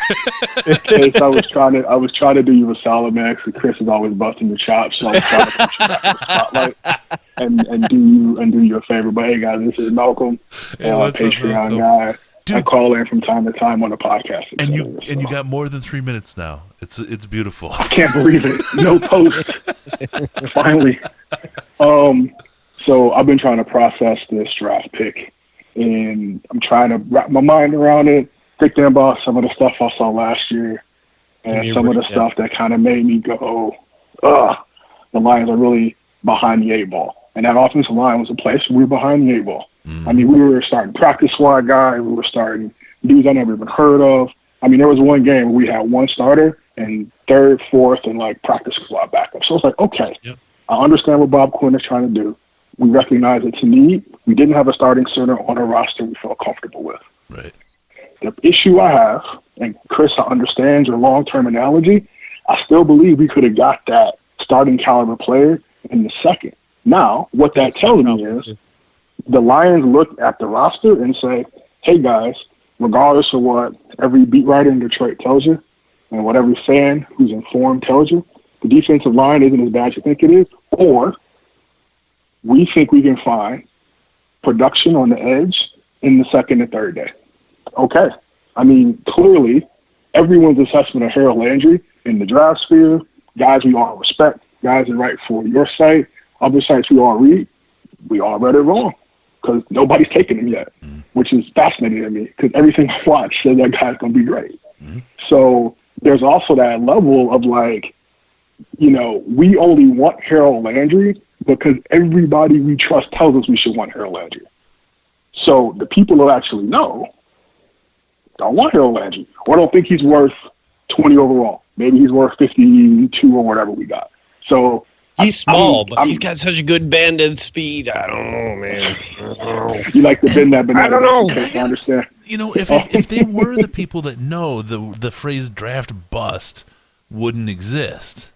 So, I mean, absolutely. You're right. They know better than we do. They have more. That doesn't mean they know everything. Right. They have more information, and they know their system.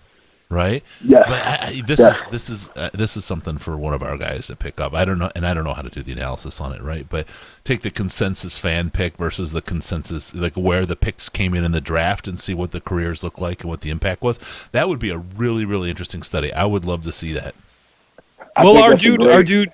Ash, sorry to interrupt. Our dude Ash had been all hyped about Agnew, and nobody was hyped about Agnew. Team picked him. He's fantastic, and he's an amateur. Like, I don't say that as a negative thing. Like, that dude does a lot of research. Drew is he's our autist. Great. He's great. Ash is our autist. We argue a lot. We disagree a lot, but he's great. You know, he knows his shit. And he was all about Agnew, and I was like, man, what are you on? What are you smoking? And sure enough, Agnew turned into be a great pick. And but he was a late round pick, and if anybody had known he was going to be as good as he turned out to be, he'd have gone a lot earlier.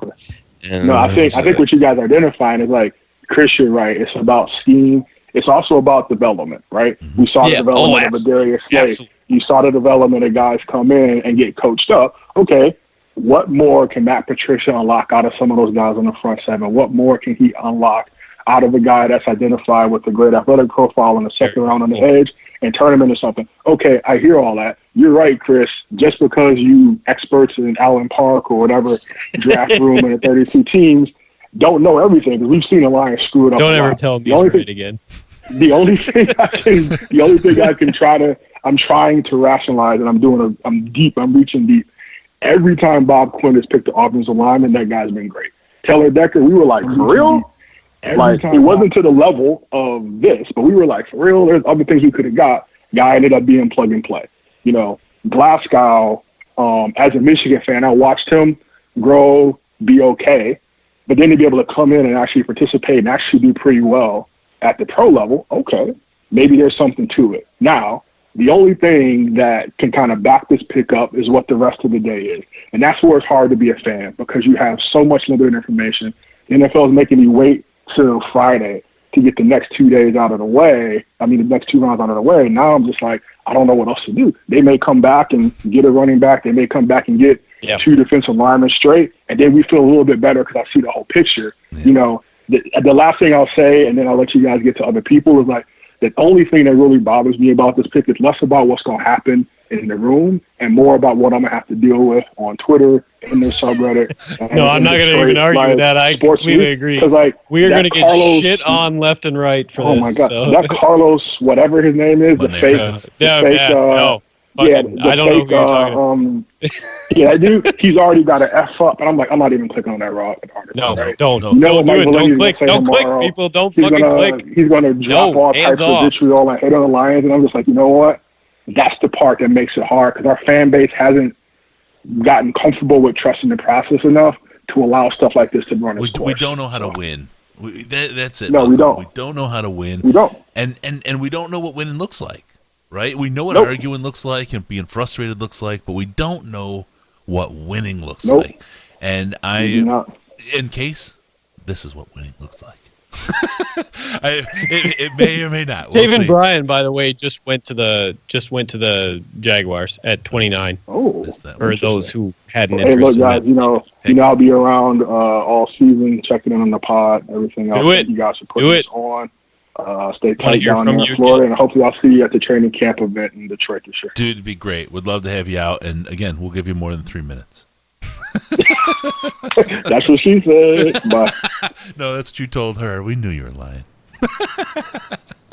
All right, Malcolm, thanks so much, man. Appreciate it. It was, God, man, this is it. Case, we got great people. We got great people, and it's because we're magnets for good people. We're sociopaths. Good people come to us. All right, we have to talk about the Under Armour gift card. We were going to talk about it earlier, but there was so much going on. Gift card. Thank you. Nate was getting after me about that. Yeah, we got this big giveaway we want to do. And Under Armour, the Detroit Lions Podcast NFL Draft Party 2018, brought to you by Under Armour. We've been working with them and talking with them and building up a good relationship. And this is the first step in kind of this budding relationship and making it larger and bigger and better and all those things. They gave us a gift card, amongst some other things, to give away to our listeners. And, you know, Under Armour makes some really, really great stuff. I wear their stuff. Absolutely love it. Wearing the shorts right now, man. Every time I fly, I'm wearing Under Armour stuff because it's just so damn comfortable. But, you know, it's one of those things where you guys help us to make this relationship grow. Case is sneaking out like. All right. So anyway, you help us make this relationship grow, and one of the things about it is to check them out. Use the link on the site if you're going to go get any of their stuff. But also, there's this thing with this gift card, and we have a way to help out. We gotta get the Vikings on here. Hold on. In the 2018 NFL Draft, the Minnesota Vikings select Mike Hughes, defensive back, University of Central Florida. Yeah, undefeated UCF. At some point, I had to prove that no pants could be involved in this situation. So. Yeah, I turned you off for that. All right. So anyway, Under Armour's a partner, and helping support them it would be awesome. So we're gonna do a Me More. This is how we're gonna give this card away. We're gonna go 3 weeks. 3 weeks from today. We're gonna call out a winner, and it's based on your memes. And they have to be Lions memes. It has to be on Twitter. And you have to have the DET Lions Podcast Twitter tag in there, and you have to have Under Armour's Twitter tag in there, because they need to see it. They need to know what's going on in the Lions support we get. So, any kind of meme you make that includes, and it's fun. You have all the free reign you want, but it's Lions, Under Armour, and Detroit Lions podcast related. The two that have to be in the tweet, Detroit Lions podcast and Under Armour, and you can do whatever Lions-based meme you want. Go to town, have fun, and whoever comes up with the best one is going to win that $75 gift card to Under Armour. We'll talk about it more in the show. As we roll some out. I think we're going to record Tuesday. We kind of landed on, but we're not there officially yet. But there it is, Under Armour. And you guys, just make something. Let them know that you're out there, and let them know that you support the show and you support the people that support the show, because that's a great way to help us out. You know how it is by doing something you're going to do anyway, right? All right. All right, so we got that out of the way. The big meme war. It's a Twitter meme war. Have fun with that, guys. Do your darndest. Why did I not swear the one time when I should have? Okay, so now a family show. Mike Hughes, cornerback to the Minnesota Vikings. Interesting, because they just picked up Trey Waynes for his fifth-year option, so maybe they're seeing Hughes as a replacement for Newman in the slot. It's an interesting way to go with the first round. I don't necessarily 100% disagree with it this late in the first round. If they had gone with him much earlier in the first round, I would have thought it was a bad pick. I don't necessarily think it's a great pick, but you got talent there. So I think our live chat is as drunk as you are, Case. Hey, we got a caller. Hey, caller, can you turn down the volume in the background there for us? Turn down for what? Turn down for what? Hi. Well played. What's your name, fellow man? kids? What's up? This is Mike. I grew up in Fargo with Kate. Oh, Mike! Oh, hi, buddy. I'm sorry, Mike. Here's my Vikings buddy. Okay, Mike. We actually kitty corner. Yeah. Not lying. We spent several years living like maybe 30 feet away from each other. So nice. All right, so Mike, I think the first thing we need is an embarrassing. He was a quarterback at. I'm going to mute him. NDSU. We need an embarrassing story about Case growing up first, before anything else, and then we'll talk about the Vikings pick. You know, I don't know if I have any out-and-out embarrassing stories about Case. I think Case that you think of. Oh, okay. I guess there was the one time that we went to the DMV. What? Which one are you talking about? When we went to the DMV, that was interesting. But wait, I don't even know if I remember that one. I'm not sure. I need Case to out his own embarrassing story. I see what you're saying. I mean, there was one time when we were on a bus trip for, I want to say, choir or something, and some of the upperclassmen, when Case was a young lad, gave him sort of an obscene nickname. But rape monkey butt runoff. Yeah. Rape monkey. I know, rape monkey butt. And they had Case convinced it was a compliment. And I was like, later I was like, no, Case, they're not. That's not. I took it as a badge of honor anyway. So. Yeah. Rape monkey butt runoff. That's nice. That's okay. In his defense, he was a sophomore. You know, seniors. You know, trying to. I mean. I need to get a robe. There is going to be some Photoshop action coming up very shortly. RRMBR, I got to refer to that fair amount by that generation. All right, well, welcome, and thank you for sharing that. That will live on in infamy. How do you feel, Mike? How do you feel about the Vikings pick? It'd be great if he could play guard. I mean, like I don't think anybody really gets it. And I'll be honest, I am, full disclosure, I'm a rabid college football fan, so I like the NFL, but I wouldn't say I'm the most hardcore.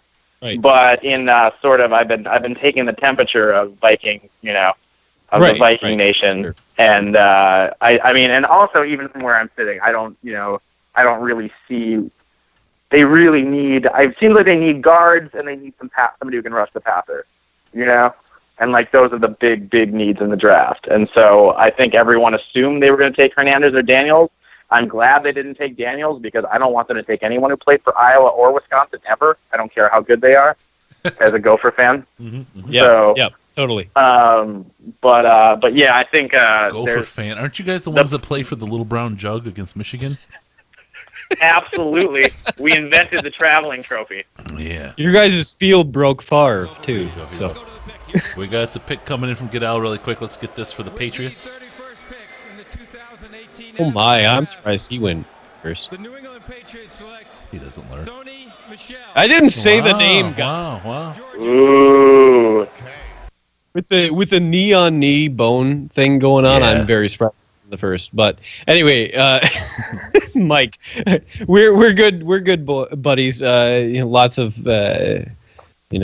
disc golf and things in our past that were. Quick question: why isn't Monkey Butt run off? Rhino. Okay, you want slow down. Okay, everyone's asking. Why isn't this your Reddit username? Is the question from the live chat? Maybe I'll change. Rhino rape monkey butt runoff. Rhino rape monkey butt runoff. Yeah. Wow. Okay. That's from when I was. Yeah, it was a mouthful. 15, 16 years old. So. I mean, they really had to mean it to say all those words, because I'd just be like, "Hey, fuckface," right? It's just like the end of it. I didn't have to be too that creative. They loved me. Yeah, I think that was a Jake Hartsey invention, I believe. Yeah. Because of course it was. Jake know that he got mentioned in it. And he'll be like, "What sport is football? Is that the one with exactly. Yeah, the hand egg?" So, yeah, Mike, I really appreciate you. That's the feeling, and I will say the other thing is there's a Gopher who slipped pretty far on draft boards that we're convinced is the next Aaron Donald. So if they could take Steven Richardson with a late pick, I think he's one to watch because his production in college and his size is similar to Donald, and that's why he slipped so far. So he would be a guy to watch in the late rounds if you guys are looking for a D tackle. Sure, excellent insight. I love those late round mystery. Also, picks. laugh out loud at Josh Allen. I watched him so many times. He is so bad. I mean, he's so bad. I can't. You sent me a message about it. So I'm sorry. I'm not going to argue with that at all. It's like the same time when Christian Hackenberg got drafted, and I was like, "Are you kidding me? Get the fuck out! Get out of here! Get out of here! Come on!"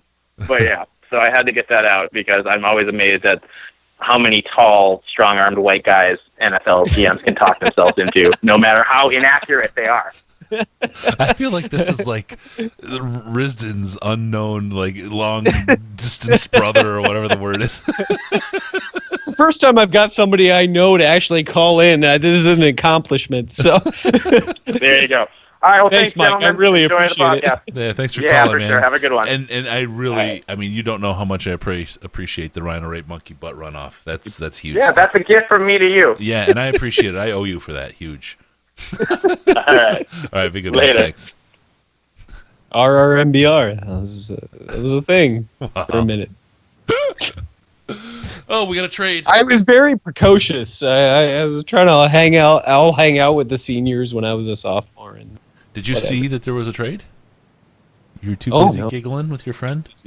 Oh, Baltimore. What's Baltimore doing? Took away Philly's 32nd pick in the first round. Play a little grab ass with your friend there. And did somebody take Darius Geis while we were laughing? No, they did not. Nobody took Geis. You know what I forgot? I'm gonna put this up right now just because I made it, or Trav made it and I didn't use it right there. Ooh, on the phone, Dean Blandino. Shit. Man. Oh well. All right, lots going on. We're getting down to the end of the draft here. This is round one. I hope you guys liked it. One thing to talk about, Case, we'll talk about it more come June. June hits, that's 3 years we've done this. Yeah. We went back to the beginning earlier in the show, and now we talk about the end. 3 years of doing this shit together. That's freaking crazy, man. Pick is in. Yeah. So we'll be kicking off year 4. I hope you guys like what we got going on with the video stuff. We'll play with it a little bit, like with all the stuff we do. Take your suggestions. Let us know what works, what doesn't. you guys want to sketch some stuff out, what you'd like to see, or how'd you like a layout for a post-game show, let us know. We can see what we can do about building that. But again, big thanks to Punk Rock and Trev. I'm having a little trouble talking. It's been a long day. And I'll tell you what, let's get into the thanks after the kick, because we got Bobby G rolling. Bobby G spot. Mr. Goodell. Let's see what he's got to say for us today. The Philadelphia Eagles have traded the 32nd pick to the Baltimore Ravens. With the 32nd pick. That's a suit right there. I'm jealous. The Baltimore Ravens select Lamar Jackson. Lamar Jackson. Oh my goodness. Wow. Oh my goodness. There's a shock. That's what we needed to finish out the round. That is exactly the kind of drama we wanted to see at the end of that round. So, yep. Lamar Jackson. My boy Mike, who just called in, really likes Lamar Jackson. Give him some credit there. Yeah, for sure. For reals. All right, Lamar Jackson. What do we got going? Quarterback Louisville. We got some Risen stuff. I haven't been on the Risen stuff in a little bit here. Let's. I don't know if I could do a Risen impression. Do you feel good doing a Risen impression, Case? Think you could do one? No. Okay, I got a Risen impression right. My history with doing impressions is less than stellar. So I've got one. I can do. Let me do Riz right now. Ready? Here's Riz's review. Oh man, look at his hair.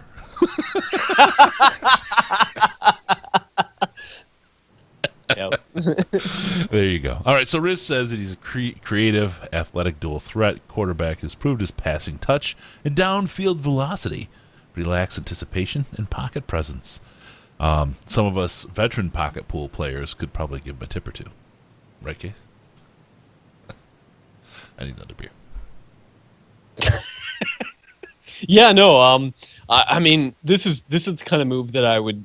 You get a potential franchise quarterback, and now I don't necessarily think that Lamar Jackson's going to work out, but you get a potential franchise quarterback at the 32nd pick, as opposed to having to trade up all the way up early into the first round. And the only reason he fell as far as he did in this draft is because of the draft as a whole, in terms of all the quarterbacks who were available.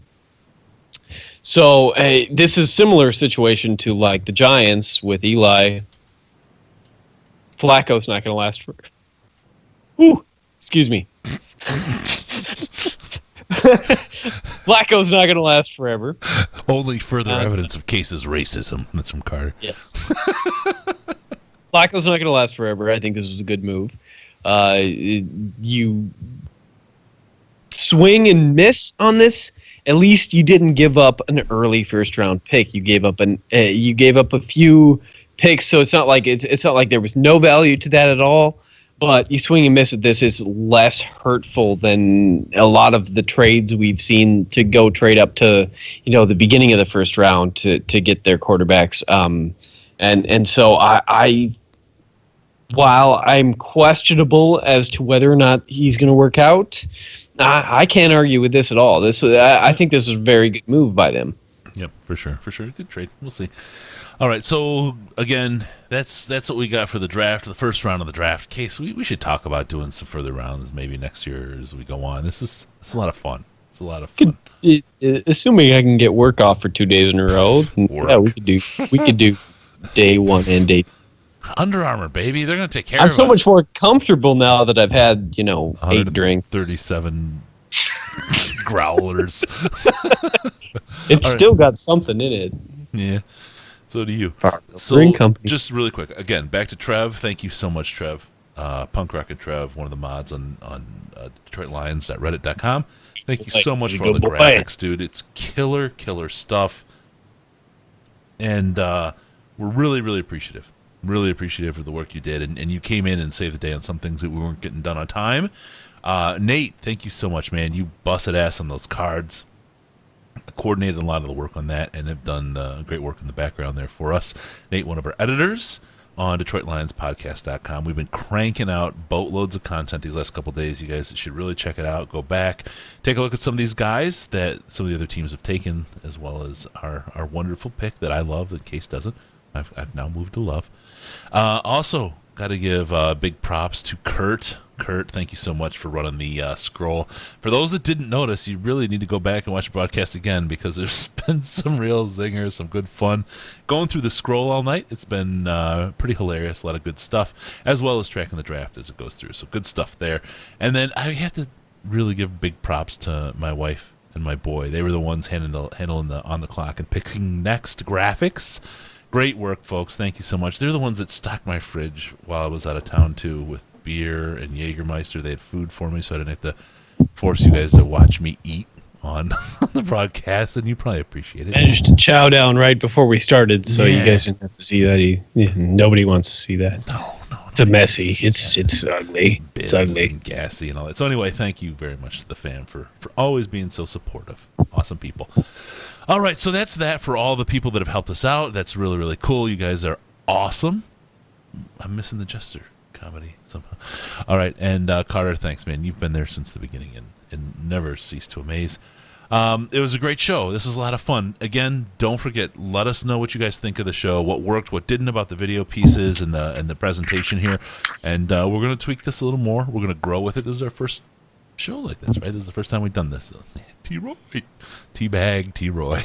It was the first time we've done... Oh, God, taste the gesture.